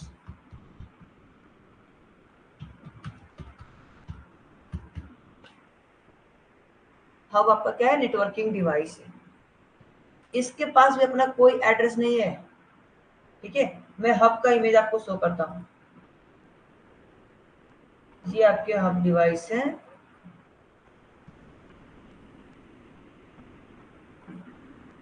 ये आपका हब डिवाइस है। अगर इसको कंपेयर करेंगे तो ये आपके स्विच के कंपेयर में इसमें बहुत कम पोर्ट देखने को मिलते हैं, और ये नॉट सिक्योर डिवाइस होता है, इसको हम बोलते हैं नॉट सिक्योर।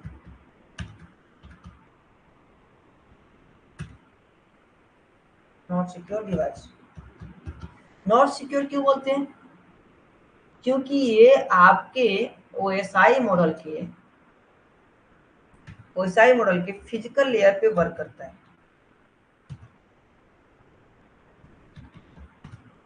यानी ये जो है डिवाइस वो फिजिकली कनेक्शन को केवल देखता है, इसके अंदर कोई भी किसी भी प्रकार का टेबल नहीं बनता है, किसी भी प्रकार का इसमें सिक्योरिटी बाउंडेशन नहीं होती है।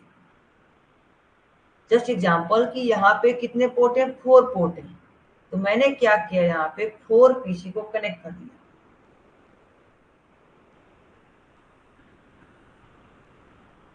मैं यहाँ पे कंप्यूटर का इमेज ले लेता हूँ, जस्ट वेट।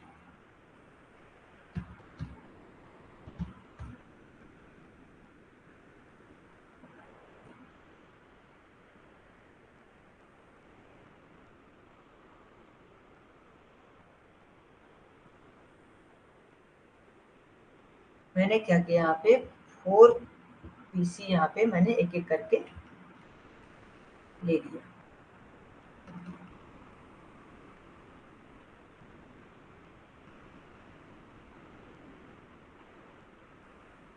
ये हमारे पास 4 पीसी आ गए यहाँ पे, ठीक है। थोड़ा सा और साइड करते हैं इसको।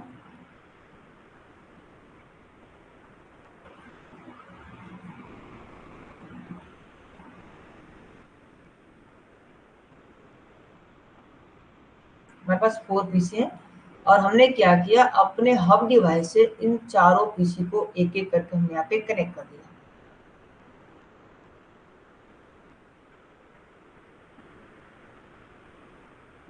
ठीक है, अब ऐसे हम पीसी का नाम भी दे देते हैं, एक एक पीसी का यहाँ पे हम लोग नाम रेडी करते हैं। ये हमारा है PC1, ये हमारा PC2, ये हमारा PC3, और ये हमारा PC4। 4 पीसी है हमारे। अब इसमें क्या है, ये हमारे ओएसआई मॉडल के फिजिकल लेयर, यानी जो ये पीसी कनेक्ट है केवल फिजिकली कनेक्शन को चेक करेगा। और इसमें क्या है, ये आपके ब्रॉडकास्ट डोमेन को सपोर्ट करें, यानी ब्रॉडकास्ट करता है, ये ब्रॉडकास्ट कम्युनिकेशन करता है।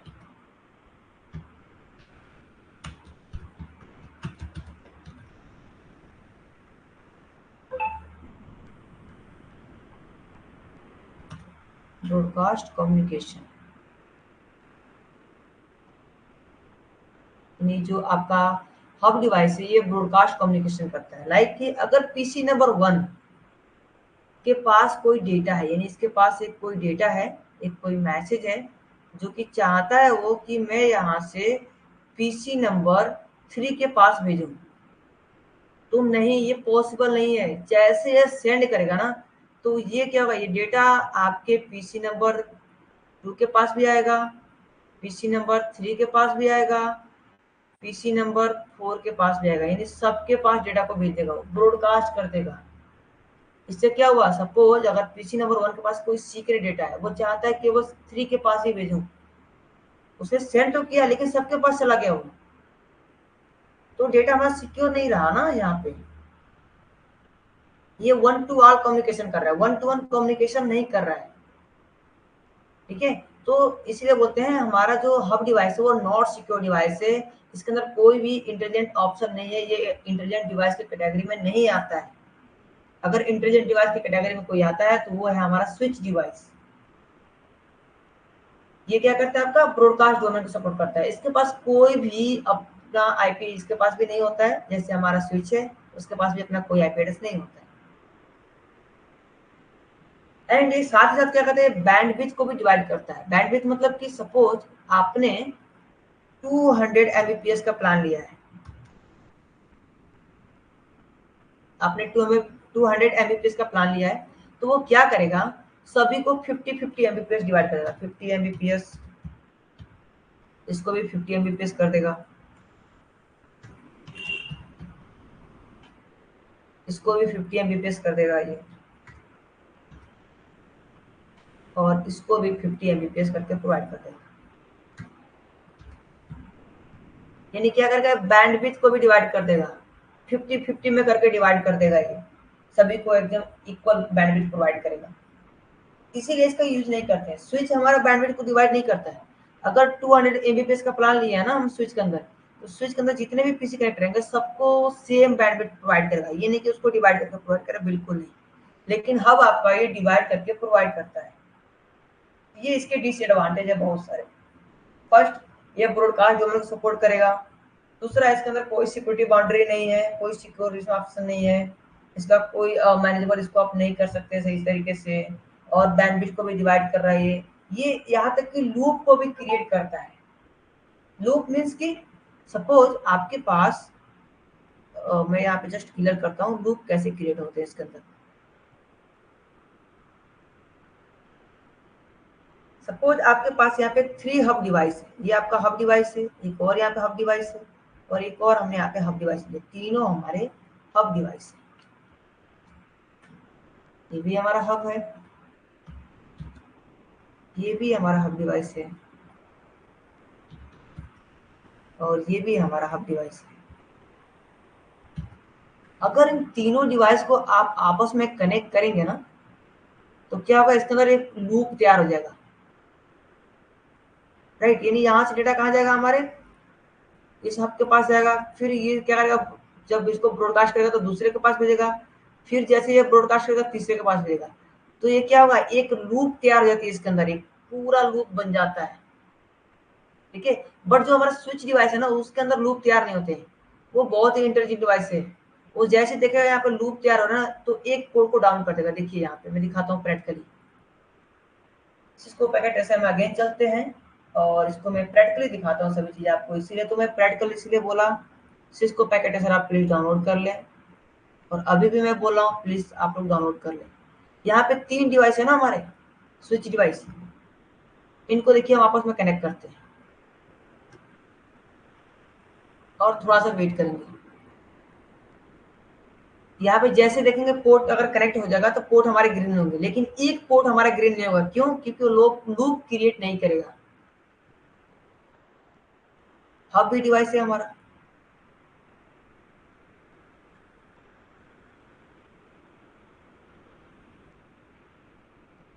ये हमारा रिपीटर है,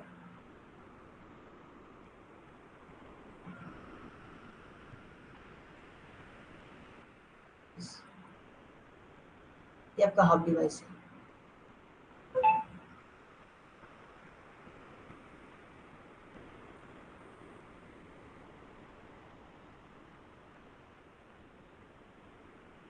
देखिए यहाँ पे आप ध्यान देंगे स्विच के ऊपर, तो यहाँ पे इस स्विच के ऊपर भी हमारे, मैं थोड़ा सा जूम कर देता हूँ, यू कैन सी, अब आपको दिखेगा।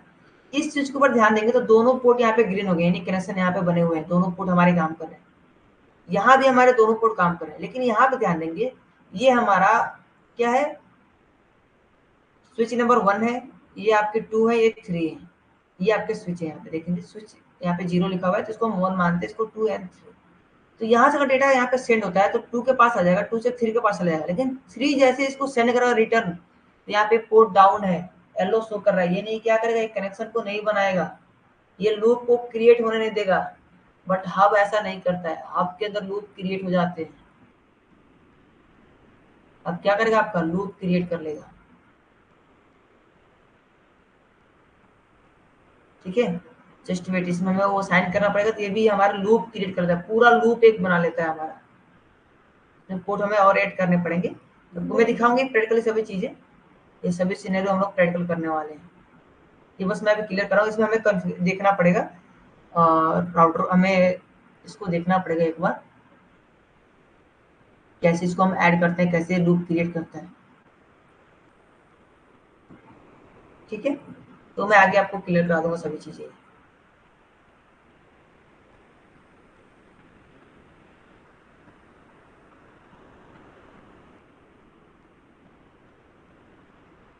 देन यानी हब क्या करता है, पूरा लूप बनाता है, लेकिन हमारा स्विच क्या करता है, लूप को क्रिएट नहीं होने देता है। एंड इसके अलावा इसको मैं थोड़ा साइड करता हूँ, इसको मैं यहाँ से इरेज ही कर देता हूँ। आगे देखेंगे हम लोग स्विचिंग प्रोटोकॉल के अंदर देखेंगे, जब हम लोग स्विचिंग प्रोटोकॉल करेंगे तो वहाँ पे सभी चीजें क्लियर कर ही लेंगे हम लोग, ठीक है। तो अभी हब क्लियर हो गया आपका। नेक्स्ट डिवाइस कौन सा है हमारा, नेक्स्ट डिवाइस है हमारा AP, access point.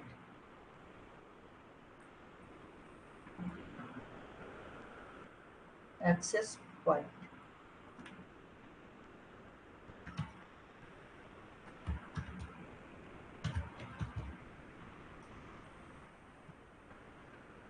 Access point access point क्या है, इससे आपको क्वेश्चन 100% आपके इंटरव्यू में किए जाते हैं, तो प्लीज इसको भी आप ध्यान से देखेंगे, ध्यान से समझिए।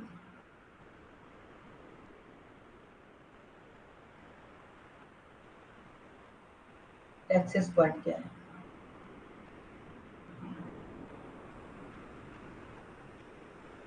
तो मैं आप इसके बारे में पहले लिख देता हूँ, फिर मैं आपको क्लियर करता हूँ, ठीक है।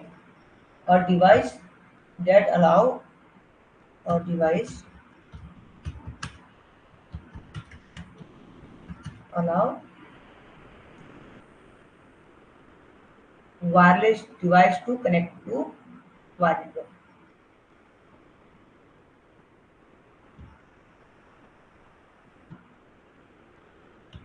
वायरलेस डिवाइस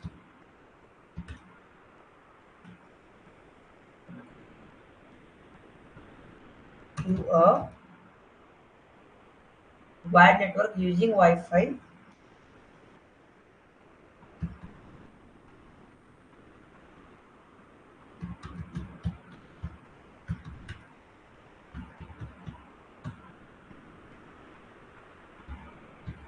Wi-Fi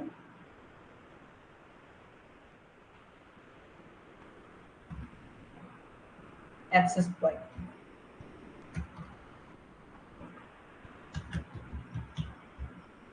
टेक्स्ट को मैं थोड़ा छोटा भी कर दूं यार, सही है टेक्स्ट आप लोग को,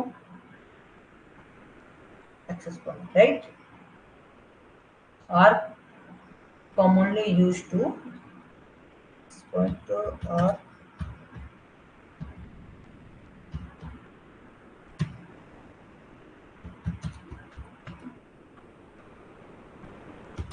used to wireless local area network।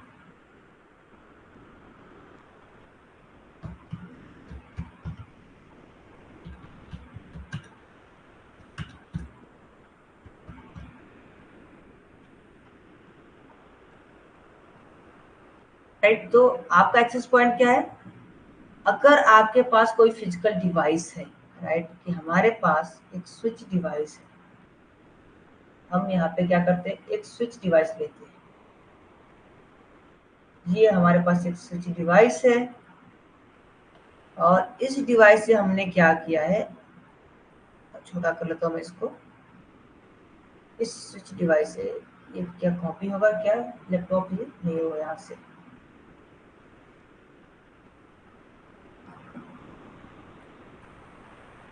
इस स्विच डिवाइस से हमने क्या किया, बहुत सारे कंप्यूटर को हमने कनेक्ट कर दिया। चलिए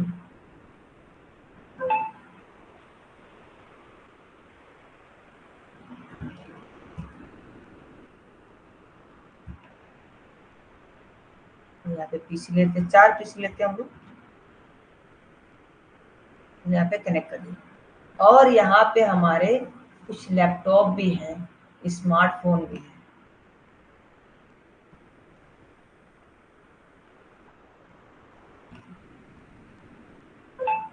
लैपटॉप है,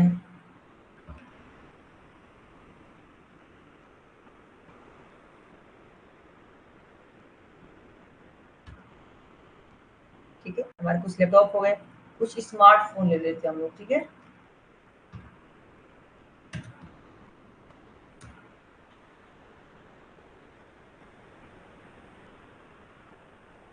हमारे पास कई सारे स्मार्टफोन हैं,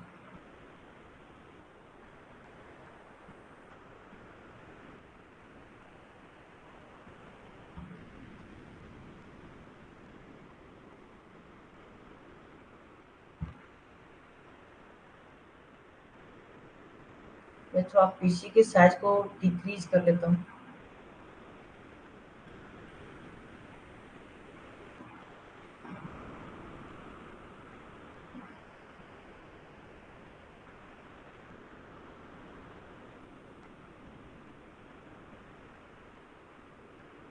ये हमारे पीसी है और यहाँ पे हमारे पास कुछ वायरलेस डिवाइस भी है, यानी स्मार्टफोन है और लैपटॉप है और भी आपके जो वायरलेस डिवाइस हो सकते हैं, लाइक टैबलेट है आपका, ठीक है, वो सभी है यहाँ पे। तो ऑलरेडी जो हमारे ये पीसी है वो वायर के थ्रू यहाँ पे कनेक्ट होके वर्क कर रहे हैं। तभी क्या है, हमारे एक एक पोर्ट से कनेक्ट होके ये वर्किंग पे ऑलरेडी है। बट ये सभी हमारे फोन, इसमें तो हमारे लैंड केबल नहीं लगेंगे ना स्मार्टफोन के अंदर। तो यहाँ पे क्या करेंगे, अगर हमें एक वायरलेस एरिया क्रिएट करना है तो हमें लगाने पड़ेंगे यहाँ पे एक एक्सेस पॉइंट, जो कि क्या करेगा, लैन केबल से कनेक्ट होके हमें एक वायरलेस एरिया प्रोवाइड करेगा। ठीक है, तो आपके एक्सेस पॉइंट का इमेज में आप ले लेता हूँ फर्स्ट। ये है आपके एक्सेस पॉइंट।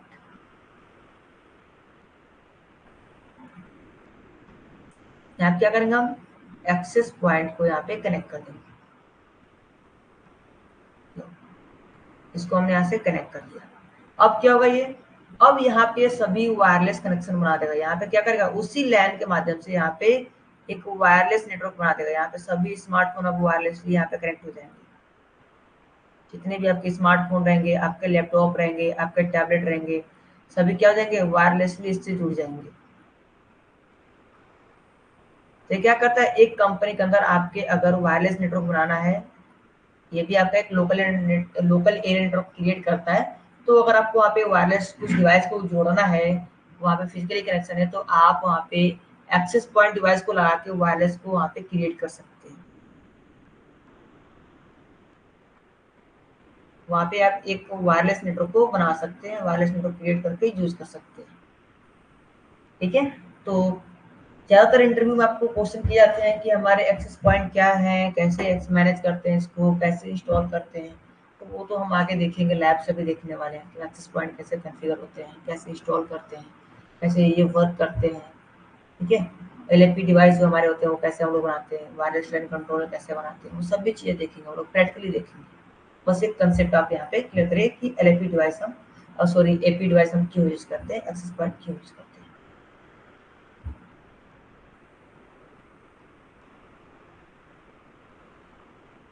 देन इसके अलावा क्या है, नेक्स्ट डिवाइस हमारा चैट बॉक्स में बताइए, नेक्स्ट डिवाइस क्या है।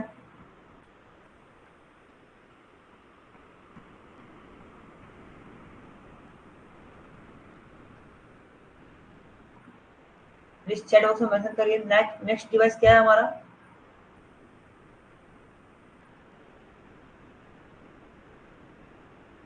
हमारा मॉडेम, राइट, मॉडेम। अच्छा, अगर आपको कुछ मॉडेम के बारे में आइडिया तो प्लीज चैट बॉक्स में आप बता सकते हैं, मॉडेम क्या है, क्यों यूज करते हैं, और ये कैसे काम करते हैं। कुछ भी, कुछ भी आइडिया हो प्लीज चैट बॉक्स में फास्टली आप लोग मेंशन कर दीजिए, जल्दी से, जल्दी से मेंशन करिए आप लोग, मॉडेम डिवाइस क्या है क्विकली।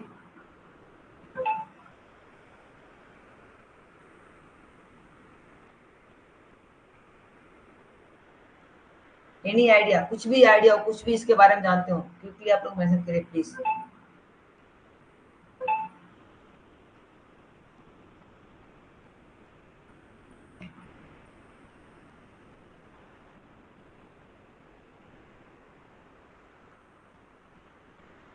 जल्दी से मेंशन करिए आप लोग।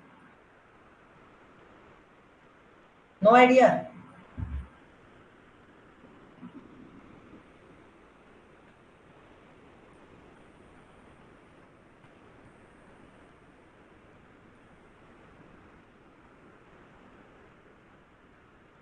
मॉडेम बेसिकली हमारे मॉड्यूलेटर और डी मॉड्यूलेटर पे वर्क करते हैं।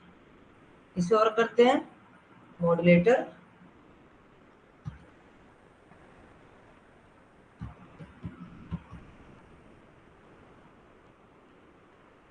Modulator and D modulator.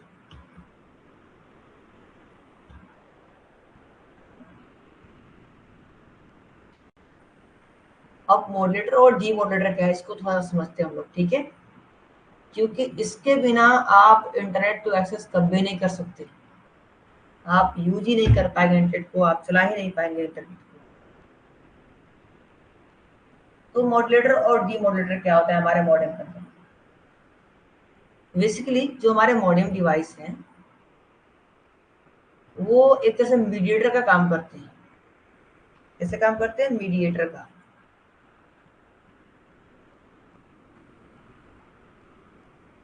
For example आपका एक कंप्यूटर है, यहाँ से कंप्यूटर को कॉपी कर लेते हैं हम लोग।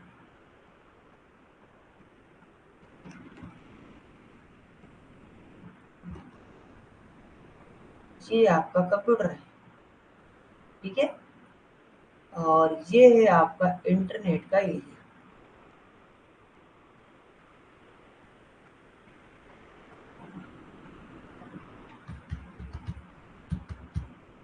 ये इंटरनेट है और ये है आपका कंप्यूटर,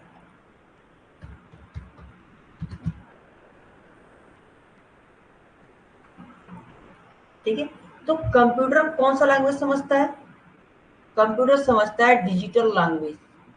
डिजिटल लैंग्वेज मीन्स की बाइनरी लैंग्वेज। कौन सा लैंग्वेज समझता है? डिजिटल, यानी डिजिटल सिग्नल, इसको सिग्नल बोलते हैं ना, डिजिटल सिग्नल यानी बाइनरी। बाइनरी जो कि होता है 0 से 1, यानी जो आपका कंप्यूटर है वो बाइनरी लैंग्वेज समझता है, डिजिटल सिग्नल को समझता है। बट जो आपका इंटरनेट है वो आपका इंटरनेट एनालॉग सिग्नल को रीड करता है।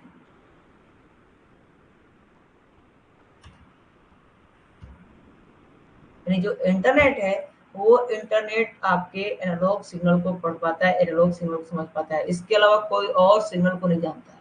सेम लाइक आपके कंप्यूटर भी आपकी केवल डिजिटल लैंग्वेज जानते हैं, डिजिटल सिग्नल जानते हैं, इसके अलावा और कोई लैंग्वेज नहीं जानते आपके कंप्यूटर। तो बीच में ये आपका मॉडेम है जो मीडिएटर का काम करता है।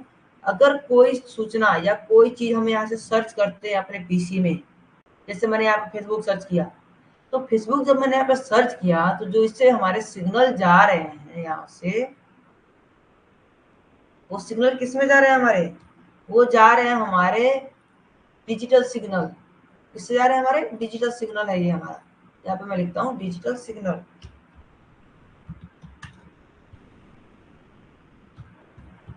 ये डिजिटल सिग्नल जा रहा है हमारा इंटरनेट पे। एक चीज बताओ, आप इंटरनेट केवल एनालॉग सिग्नल समझता है, तो ये समझेगा कैसे डिजिटल सिग्नल को? तो बीच में हमारी ये मीडिएटर है मॉडेम, ये क्या करता है? कन्वर्ट कर देता है। ये क्या करेगा? डिजिटल सिग्नल से क्या करेगा? एनालॉग में कन्वर्ट कर देगा।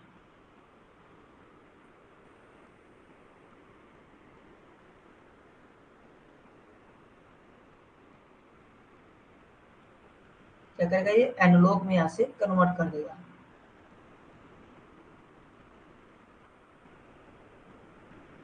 इसको हम बोलते हैं analogue signal.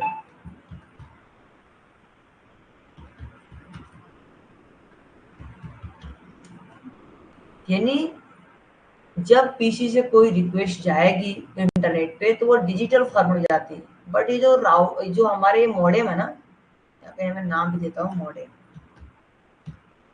Modem device check करेगा ये किधर से आ रहा है, ओके पीसी से आ रहा है, डिजिटल सिग्नल आ रहा है, कहाँ जाना चाहता है? इंटरनेट पे। बट इंटरनेट एनालॉग सिग्नल को समझता है, क्योंकि ये पॉसिबल ही नहीं है कि हमारे डिजिटल सिग्नल इंटरनेट पे जा सके। राइट? अगर दो कोई पर्सन है आपस में कम्युनिकेट करना चाहते हैं, एक को हिंदी आती है, एक को इंग्लिश आती है, इंग्लिश वाले पर्सन को हिंदी बिल्कुल नहीं आता है, सेम लाइक हिंदी वाले पर्सन को इंग्लिश नहीं आता है, तो क्या वो कम्युनिकेट कर पाएंगे? नहीं कर पाएंगे। बीच में एक मीडिएटर चाहिए जो कि दोनों लैंग्वेज को ट्रांसलेट करके क्लियर कर सके। तो सेम लाइक मॉडेम वही काम करता है। जब हमारे कंप्यूटर से डेटा जाते हैं इंटरनेट पे तो वो डिजिटल जाते हैं, तो उसको एनालॉग में कन्वर्ट करके इंटरनेट को देता है। एंड जब इंटरनेट से हमें रिस्पॉन्स मिलता है तो वो किस फॉर्मेट में मिलेगा? एनालॉग सिग्नल में मिलेगा। और जैसे मॉडेम के पास आएगा वो चेक करेगा कि एनालॉग सिग्नल है, कहाँ जाना है? पीसी के पास। डिजिटल सिग्नल समझता है, इसको चेंज कर देगा।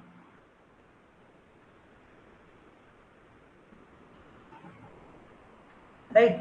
तो अगर आपके डेटा जस्ट मैं यहाँ से करता हूँ। अगर आपका डेटा डिजिटल से एनालॉग में कन्वर्ट होता है उसको हम बोलते हैं मॉड्यूलेटर।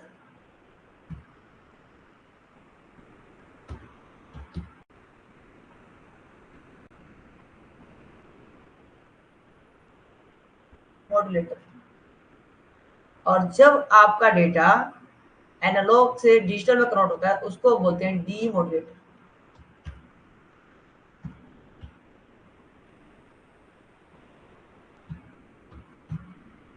डीमॉड्यूलेटर यानी जब आपका डेटा डिजिटल से एनालॉग में कन्वर्ट होगा तो उसे मॉड्यूलेटर बोलेंगे, और जब डेटा आपका एनालॉग से डिजिटल में कन्वर्ट होगा उसको बोलेंगे डीमॉड्यूलेटर। तो ये रहा आपका जो मॉडेम है, ये आपके सिग्नल को कन्वर्ट करने का काम करता है, बदलने का काम करता है। अब आप बोलेंगे मॉडेम तो हमारे पीसी में है ही नहीं। है, अभी भी है। पहले हम फिजिकल डिवाइस यूज करते थे, बट अभी जो मॉडेम है वो आपके जो एनआईसी कार्ड है उसके अंदर इनबिल्ड आते हैं। यानी जो जिसपे आप लैन केबल कनेक्ट करते हैं ना, उसी के अंदर आपके मॉडेम आते हैं। आप यही से एनआईसी कार्ड के यानी आपके सिस्टम से ही डेटा कन्वर्ट हो जाते हैं, एनआईसी कार्ड के अंदर आपके मॉडेम आते हैं। ठीक है। इसके अलावा मॉडेम के कई सारे टाइप हैं, जो आपके डायल अप मॉडेम है, केबल मॉडेम है, ये काफी ओल्ड टाइप के मॉडेम है, अभी उसका यूज नहीं होता है। अभी जो यूज होता है मॉडेम, उसमें आपके दो टाइप के मॉडेम आते हैं। कौन कौन से मॉडेम आते हैं आपके, यहाँ पे लिखता हूँ। जो अभी लेटेस्ट में जो मॉडेम चल रहे हैं वो आते हैं आपका डीएसएल मॉडेम,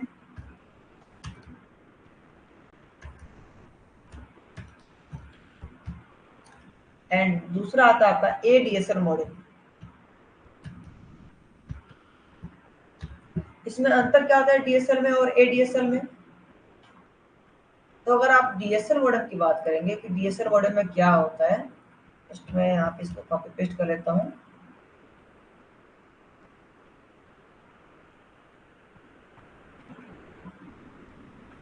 जो आपके डीएसएल मॉडेम होते हैं इसमें केवल आपके डाउनलोडिंग स्पीड ज्यादा मिलते हैं।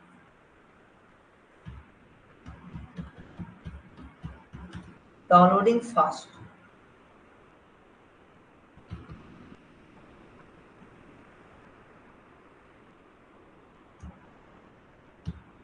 Fast right. यानी इसके अंदर जो डेटा डाउनलोड होगा वो काफी फास्टली होगा। बट अगर आप चाहते हैं कि आपके जो डाउनलोडिंग और अपलोडिंग दोनों फास्ट हो, तो आपको वहाँ पे एडीएसएल मॉडेम का यूज करना पड़ेगा, जिसके अंदर आपके downloading and uploading, downloading and uploading दोनों फास्ट होते हैं। दोनों आपके फास्ट होंगे। यानी जब आप एडीएसएल मॉडेम यूज करेंगे तो वहाँ पे आपको डाउनलोडिंग स्पीड भी देखने को ज़्यादा मिलेगा और अपलोडिंग स्पीड भी देखने को मिलेगा। बट अगर आप डीएसएल केबल यूज कर रहे हैं तो उसके अंदर केवल आपको डाउनलोडिंग फास्ट मिलेगा, अपलोडिंग आपको वहाँ पे फास्ट नहीं मिलेगा। तो अगर आपको कुछ चीज़ें अपलोड करनी है फास्टली, तो आपको वहाँ पे एडीएसएल मॉडेम का यूज करना पड़ेगा, ना कि डीएसएल मॉडेम। और केवल डाउनलोडिंग चाहिए तो आप डीएसएल मॉडेम यूज कर सकते हैं, बट ज्यादातर कंपनी प्रेफर करती है एडीएसएल को, ताकि वो चीजों को जल्दी से डाउनलोड भी कर सके और अपलोड भी कर सके। तो उसको बोलते हैं इसको एडीएसएल मॉडेम। क्लियर है अभी?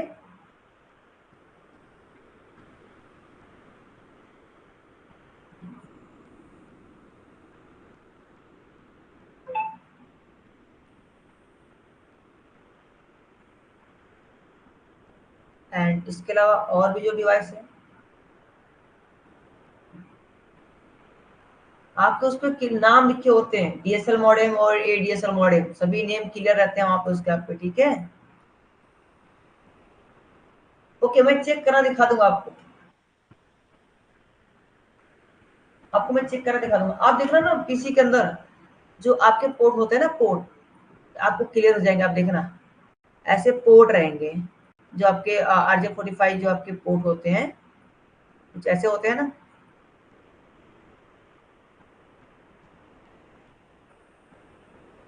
आपके पोर्ट होते हैं।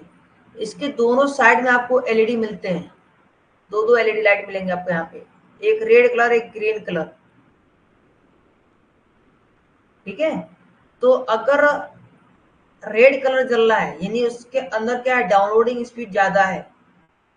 अगर दोनों जल रहे हैं रेड और ग्रीन, यानी क्या है, आपके डाउनलोडिंग और अपलोडिंग दोनों चीजें वर्क कर रही हैं, दोनों आपके इक्वल हैं। और समटाइम्स क्या होते हैं, आपके ग्रीन ब्लिंक करते हैं, तो इसका मतलब डाउनलोडिंग स्पीड ज्यादा है, अपलोडिंग स्पीड थोड़ा सा कम है, तो ये ब्लिंक करता है। ये आपके पहचान होती है एक तरीके से। ठीक है, इसके अलावा मैं आपको और भी चीजें बताऊंगा जब हम आगे देखेंगे कॉन्फ़िगरेशन को, तो आपके और भी चीजें मैं गाइड करूंगा कि इसको कैसे चेक कर सकते हैं कि ये हमारा डाउनलोडिंग स्पीड फास्ट है या अपलोडिंग स्पीड फास्ट है। यस, मॉडेम आपके अभी सिस्टम जो आपके एनआईसी कार्ड होते हैं ना, नेटवर्क इंटर कार्ड, जस्ट इसके आगे हम लोग नेटवर्क इंटर कार्ड पढ़ने वाले हैं। लैपटॉप में भी एलईडी होते हैं आपके, आगे मैं बताऊंगा आपको कमांड से चेक करने के लिए डाउनलोडिंग स्पीड कितना है और अपलोडिंग स्पीड कितना है। ठीक है, डोंट वरी, अभी बस इतना क्लियर कर लीजिए, आगे तो और कॉन्फ़िगरेशन देखना है, अभी तो स्टार्ट हो रहा है हमारा नेटवर्किंग, अभी बहुत सारी चीजें पढ़नी है हमें। ठीक है, डोंट वरी, अभी तो समझिए स्टार्ट कर रहे हैं, ये अभी एन प्लस पढ़ रहे हैं, अभी सीजन में हम लोग नहीं पढ़ रहे हैं, अभी एन प्लस कंसेप्ट हम लोग क्लियर कर रहे हैं, ना कि सी सीजन में। तो सभी चीजें वन बाय वन करके आप लोग को क्लियर हो जाएगा।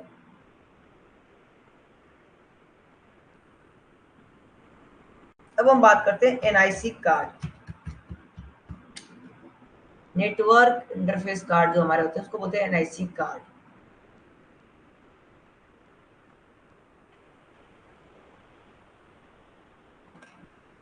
ये आपके एनआईसी कार्ड होते हैं, तो मैं दो टाइप के यहाँ पे एनआईसी कार्ड दिखा देता हूँ ताकि ये तो आपको ओल्ड टाइप का एनआईसी कार्ड अभी नहीं मिलेगा, आपको जो मिलेगा लेटेस्ट में आपको ये वाला मिलेगा।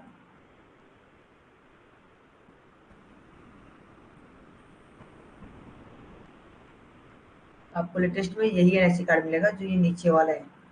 ठीक है, ये आपको नहीं मिलेगा, ये आपके काफी ओल्ड टाइप के हो गए हैं, ये आपको नहीं मिलेंगे। इसके में आपके कोक्सियल केबल लगते हैं और RJ45 दोनों दिया है, बट अभी के लिए जो मिलेगा ये मिलेगा आपको, ये आपको एनआईसी कार्ड मिलेंगे। इसी में आपके चिपसेट होते हैं जो कि आपके मॉडेम इनबिल्ड होते हैं इसके अंदर।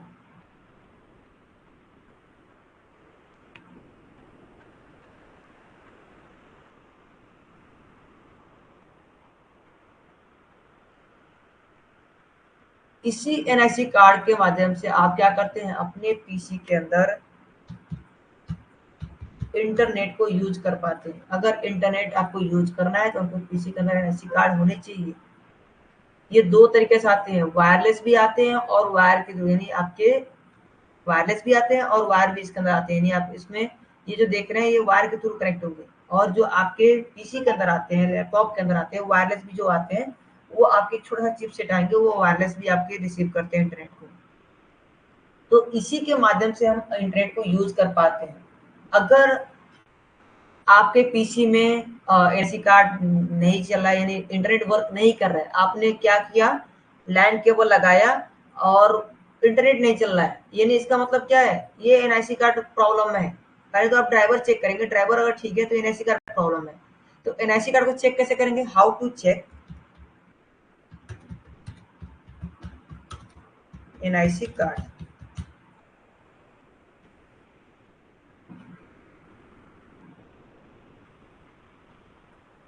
How to check NIC card, अगर एनआईसी कार्ड को चेक करना है तो आपको पिंग करने होते हैं, पिंग स्पेस, यहाँ पे देखिए सीएमडी में जाना है आपको, सीएमडी, और यहाँ पे पिंग करना है 172.0.0.1,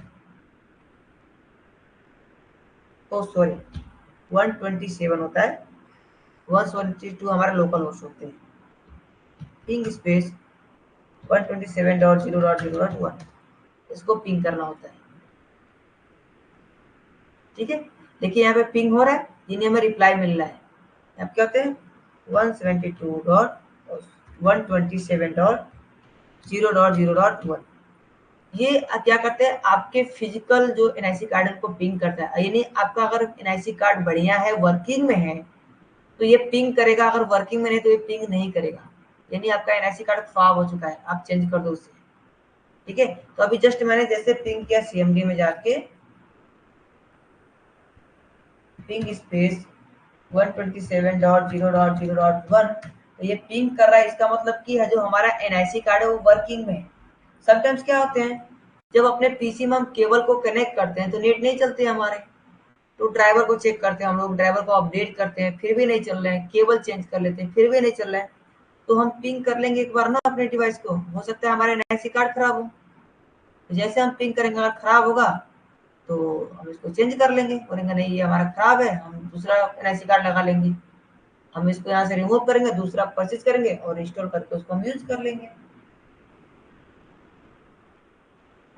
ठीक है, तो ये होते हैं एनआईसी कार्ड, और इसी के अंदर आपके मैक एड्रेस होते हैं, मैक एड्रेस जो आपके फिजिकल एड्रेस हैं, इसी के अंदर इनबिल्ड होते हैं, जो कि चेंजेबल नहीं होते हैं। अगर आपको मैक एड्रेस चेंज करने हैं तो इस फिजिकल डिवाइस को आपको चेंज करना होगा, लेकिन जो नया फिजिकल डिवाइस लाएंगे उसके ऊपर भी कोई एक फिजिकल एड्रेस होगा, वो भी चेंजेबल नहीं होगा। तो फिजिकल डिवाइस कहाँ होते हैं, हमारे एनआईसी कार्ड के अंदर होते हैं, एनआईसी कार्ड में होते हैं हमारे फिजिकल डिवाइस, यानी जो हमारे मैक एड्रेस है वो फिजिकल डिवाइस के अंदर होते हैं। आगे इसकी टॉपिक को हम पढ़ेंगे, फिजिकल एड्रेस क्या है, हमारे लॉजिकल एड्रेस क्या है, हमारे पोर्ट एड्रेस क्या है, सबके बारे में पढ़ेंगे। कितने याद रखेंगे, जो हमारे फिजिकल एड्रेस है, यानी जो हमारा मैक एड्रेस है, आप जाना सीएमडी में टाइप करना है, यहाँ पे सीएमडी, और यहाँ पे लिखना आप गेट मैक, गेट मैक। तो यहाँ पे जो मैक एड्रेस शो कर रहा है वो क्या है, ये हमारा, ये जो हमारा मैक एड्रेस है ये हमारे एनआईसी कार्ड में है। इसके अलावा यहाँ पे आपको बहुत सारे दिख जाएंगे, इसको कंफ्यूज नहीं होना है, क्योंकि हमारे इस पीसी के अंदर मैं बहुत सारे मैक एड्रेस को ऐड करके रखा हूँ वर्चुअली मशीन के लिए, तो वो अलग अलग मैक एड्रेस यहाँ पे शो कर रहे हैं, बट आपके सिस्टम में केवल एक ही मैक एड्रेस शो करेगा, अगर कोई अदर मशीन नहीं है तो कंफ्यूज नहीं होना है, एक पीसी में एक ही मैक एड्रेस होता है। ठीक है, तो मेरे सिस्टम में दो तीन है, क्योंकि मैं बहुत सारे वर्चुअल मशीन को यूज करता हूँ और कई सारी चीजें कॉन्फ़िगरेशन करके रखा हूँ, तो यहाँ पे हमारे other other MAC address show कर रहे हैं, बट एक पीसी के अंदर आपके एक फिजिकल एड्रेस होते हैं।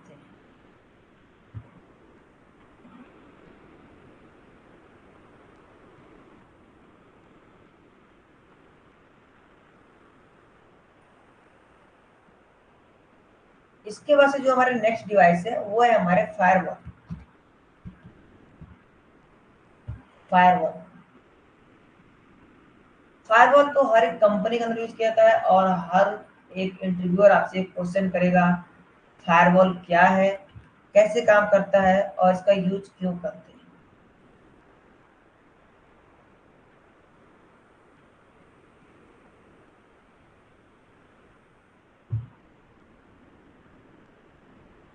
तो फायरवॉल क्या है, फायरवॉल इज अ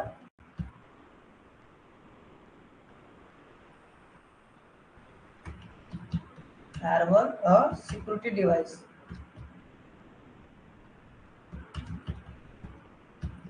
यानी फायरवॉल क्या है, एक सिक्योरिटी डिवाइस है। ये क्या करता है, ये अनवांटेड पैकेज को, अनवांटेड ट्रैफिक को आपके इंटरनेट के अंदर, यानी आपके सिस्टम के अंदर, आपके नेटवर्क के अंदर आने से रोकता है। फायरमिस क्या होता है, फायरमिस होता है आग, क्या होता है, फायरमिस होता है आग होता है। Just wait, let me show you image.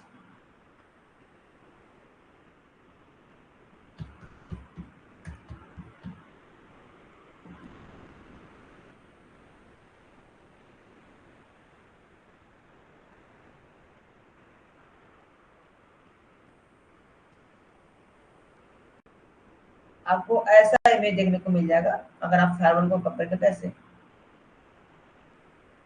फायरमिस क्या होता है, आग, वॉलमिस दीवार, यानी आग का एक ऐसा दीवार जो कि किसी अदर ट्रैफिक को, अदर अनवांटेड पैकेज को, अनवांटेड जो आपके सिस्टम के अंदर या आपके नेटवर्क के अंदर आना चाहते हैं उसको ब्लॉक करता है, उसको रोकता है।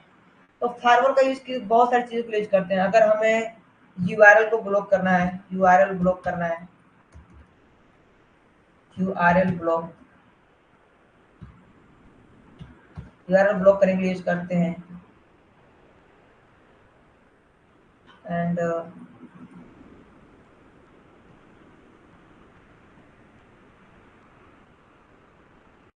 इसके अलावा क्या करते हैं, हम यूआरएल ब्लॉक कर लेते हैं हम लोग, फिल्टरिंग का यूज करते हैं, फिल्टरिंग के लिए भी इसका यूज करते हैं। एंड कई सारे साइट को भी ब्लॉक कर सकते हैं हम, कई सारे मल्टीपल, हम किसी स्पेसिफिक यूजर के लिए भी यहाँ पे हम ब्लॉकिंग सिस्टम यूज कर सकते हैं, यानी फायरवॉल के लिए हम मल्टीपल टास्क परफॉर्म कर सकते हैं। और फायरवॉल जस्ट एक आपकी सिक्योरिटी गार्ड जैसा काम करता है। सिक्योरिटी गार्ड जैसे मीन्स की, लेट मी शो यू।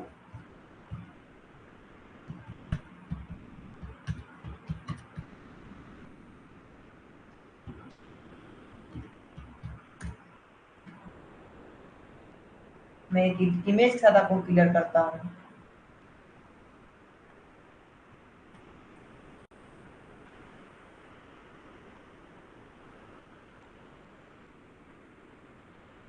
जैसे कि आप देख पा रहे हैं इमेज में, यहाँ पे क्या है, एक सिक्योरिटी गार्ड है और यहाँ पे ये सभी कार पार्किंग मीन्स की, जब कार यहाँ पे पार्क करने के लिए कोई पर्सन आता है तो क्या करते हैं, सिक्योरिटी गार्ड उनको एक रिसिप्ट देते हैं, एक पर्ची देते हैं कि आपकी जो कार है किस नंबर पे पार्कड है। 1 नंबर पे है, 2 नंबर, कुछ नंबर्स होते होंगे जो भी पार्किंग के लिए जो भी रूल्स होंगे, क्या होते हैं वहां पे पार्क कर देते हैं। फिर आपको आना है और आपको वो रिसिप्ट, वो पर्ची देने होते हैं कि ये हमारी बाइक है या ये हमारी कार है, इसको हम फिर से ले जाना चाहते हैं। तो वो सिक्योरिटी गार्ड आपको परमिशन देता है तो आप वहां से लेके जाते हैं। सेम लाइक जब हम फायरवॉल यूज कर रहे होते हैं तो जो भी हमारे कंप्यूटर होते हैं, जैसे कि हमारे पास एक कंप्यूटर यहाँ से ले लेते हैं हम लोग,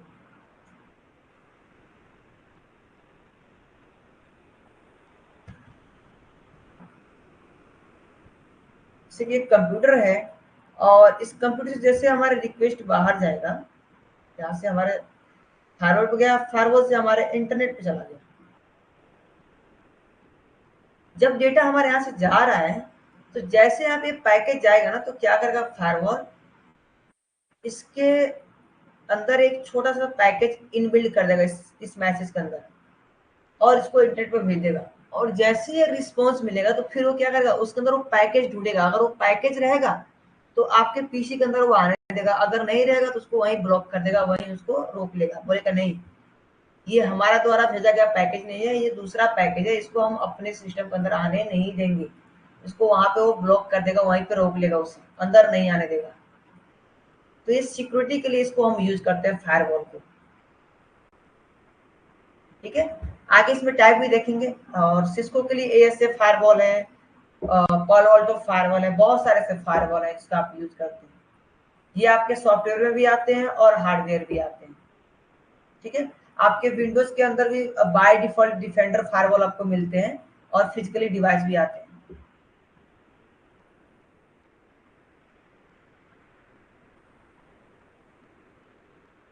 जो आपके सिस्टम के अंदर जो होते हैं ना, विंडोज डिफेंडर, कंट्रोल पैनल के अंदर, कंट्रोल पैनल के अंदर जाएंगे तो आपको यहाँ पे मिल जाएगा विंडोज डिफेंडर फायरवॉल। ये आपके सॉफ्टवेयर के रूप में आते हैं। यहाँ पे देखिए मैं डिसेबल कर रखा हूँ क्योंकि मैं बहुत सारे टास्क परफॉर्म करता हूँ, जिसकी वजह से मैं डिसेबल कर देता हूँ, क्योंकि इसको क्या करते हैं, अदर पैकेज को ब्लॉक कर देता है, आने नहीं देता है, तो मैं इसको ऑफ करके रखा हूँ। आप लोग प्लीज इसे ऑन करके रखेंगे। ये सॉफ्टवेयर के रूप में भी आता है और आपके हार्डवेयर मशीन के रूप में भी ऐसे मशीन भी आते हैं, आपके बहुत कॉस्टली होते हैं, 2 लाख 3 लाख के समथिंग में आपके ये फायरवॉल डिवाइस मिलते हैं।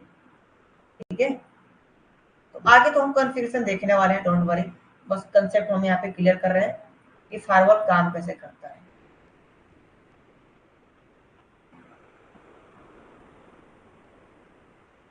उसके बाद से जो हमारा नेक्स्ट डिवाइस है वो है हमारा NAS,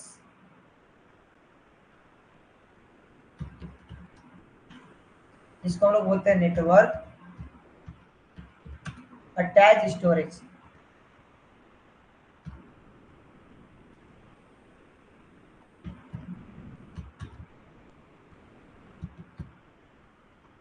नेटवर्क अटैच स्टोरेज, ये आपका एक डिवाइस होता है।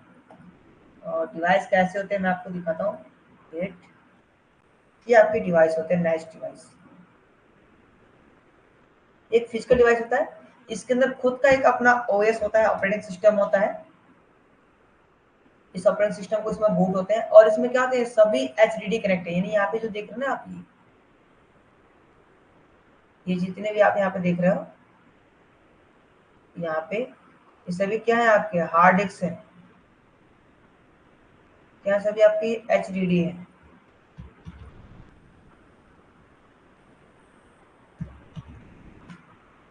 यहाँ पे सभी एचडीडी लगे हुए हैं।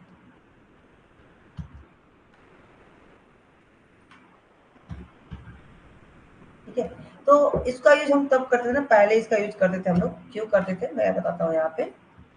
अभी भी यूज करते हैं, इसका यूज करते हैं अभी भी।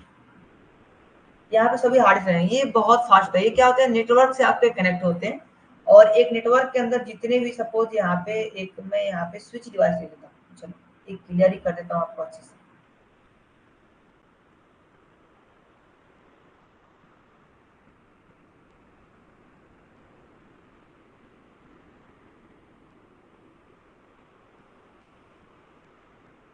ये हमारे नेटवर्क क्रिएट हो गए और इससे क्या कर रहे हैं, हम अपने नैस डिवाइस को भी यहाँ से हम कनेक्ट कर दे रहे हैं। तो कनेक्ट कर दिया हमने। दूसरा केबल ले लेते हैं हम लोग, ग्रीन केबल ले लेते हैं। ठीक है, क्लियर रहेगा। चलो हमने कनेक्ट कर दिया इसके लैन पोर्ट से। यहाँ पे लैन पोर्ट है, इसको हमने कनेक्ट कर दिया। अब क्या है, ये जितने भी यहाँ पे यूजर हैं वो इजीली डेटा स्टोर, अगर ज्यादा डेटा स्टोर करना है तो यहाँ पे कर सकते हैं नैस के अंदर, क्योंकि ये स्टोरेज डिवाइस होता है एक तरह से और बहुत फास्ट होता है ये, और काफी ज्यादा इसके अंदर स्टोरेज होते हैं। ठीक है, अब मैं एक और इमेज से आपको शो करता हूँ इसके अंदर कैसे हार्ड डिस्क लगे होते हैं।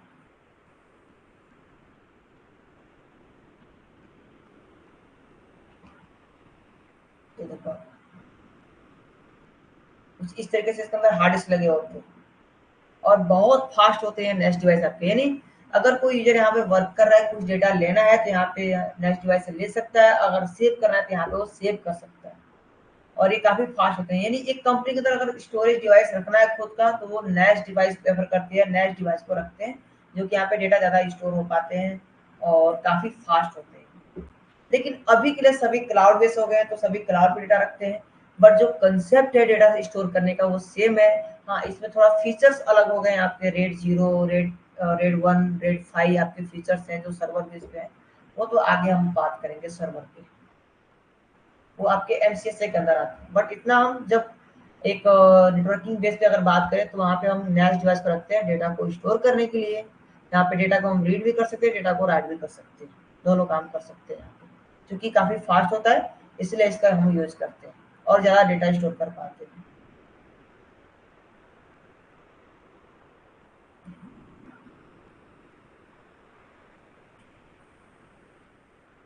उसके बाद से जो नेक्स्ट हमारे डिवाइस है वो है हमारे रिपीटर। क्या आपका रिपीटर।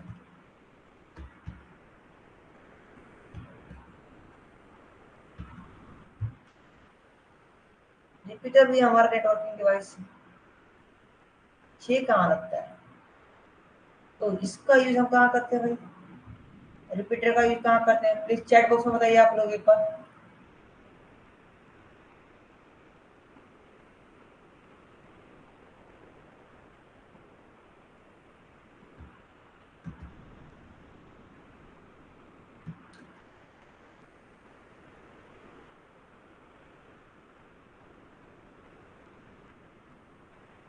चैट बॉक्स में बताइए आप लोग प्लीज।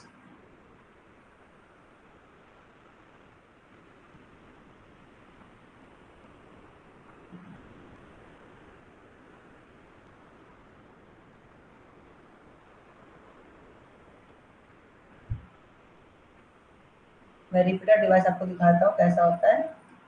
ये कई अलग अलग शेप में भी होते हैं और अलग अलग कलर में भी होते हैं, तो कंफ्यूज नहीं होना आप। ये आपका रिपीटर डिवाइस है। ये क्या करते हैं, जैसे कि आपका कोई बिल्डिंग है, अपने एक बिल्डिंग यहाँ पे आपका एक अच्छे से बिल्डिंग डिजाइन ही कर लेते हैं हम लोग। चलिए, ये आपका बिल्डिंग है। ठीक है, और आपने क्या किया, यहाँ पे ब्रॉडबैंड कनेक्शन लिया है, यानी आपने अपने घर के अंदर एक राउटर लगा रखा है।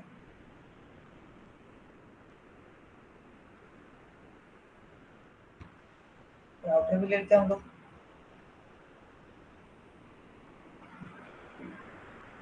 आपने क्या किया, अपने घर के अंदर राउटर लगा रखा है, तो आप ब्रॉडबैंड कनेक्शन है यानी इथरनेट कनेक्शन है। तो जो इथरनेट कनेक्शन आपने लिया है अपने घर पे, ये कहीं ना कहीं दूर से हमारे टावर से होके आते हैं, राइट? ये जो हमारे टावर होते हैं, तो अगर ये डिस्टेंस ज्यादा है, जो हमारे केबल आ रहे हैं, जो हमारे फाइबर केबल आ रहे हैं, अगर इसमें डिस्टेंस ज्यादा है तो क्या होती है, इसमें हमारे इसमें जो स्पीड होती है वो कम होती है, पावर कम होती है। तो हम क्या करते हैं, जहां पे हमारे पावर लो होते हैं वहां पे हम इस रिपीटर डिवाइस को लगा देते हैं, और क्या करेगा, ये पावर को रीजनरेट करके हमें आगे यहाँ पे भेज देता है। फिर यहाँ से अगर कोई सिग्नल जा रही है तो इसको रीजनरेट करके आगे फॉरवर्ड करता है। तो रिपीटर डिवाइस आप देखेंगे, आपको रोड के साइड में जितने भी हमारे फाइबर ऑप्टिक केबल, उसमें एक छोटा छोटा काला काला आपको बॉक्स दिख जाएगा, वो रिपीटर का बॉक्स होता है, जो कि सिग्नल को रीजनरेट करने का काम करता है, सिग्नल को फिर से उतने पावर में बूस्ट करने का काम करता है। रिपीटर का बस मेन यही काम होता है। ठीक है, डिफरेंट डिफरेंट शेप में हो सकते हैं आपके, सर्कल में हो सकते हैं, एक स्क्वायर में हो सकते हैं, डिफरेंट डिफरेंट शेप में होते हैं। तो ये आपका रिपीटर होता है। इट्स क्लियर और नॉट?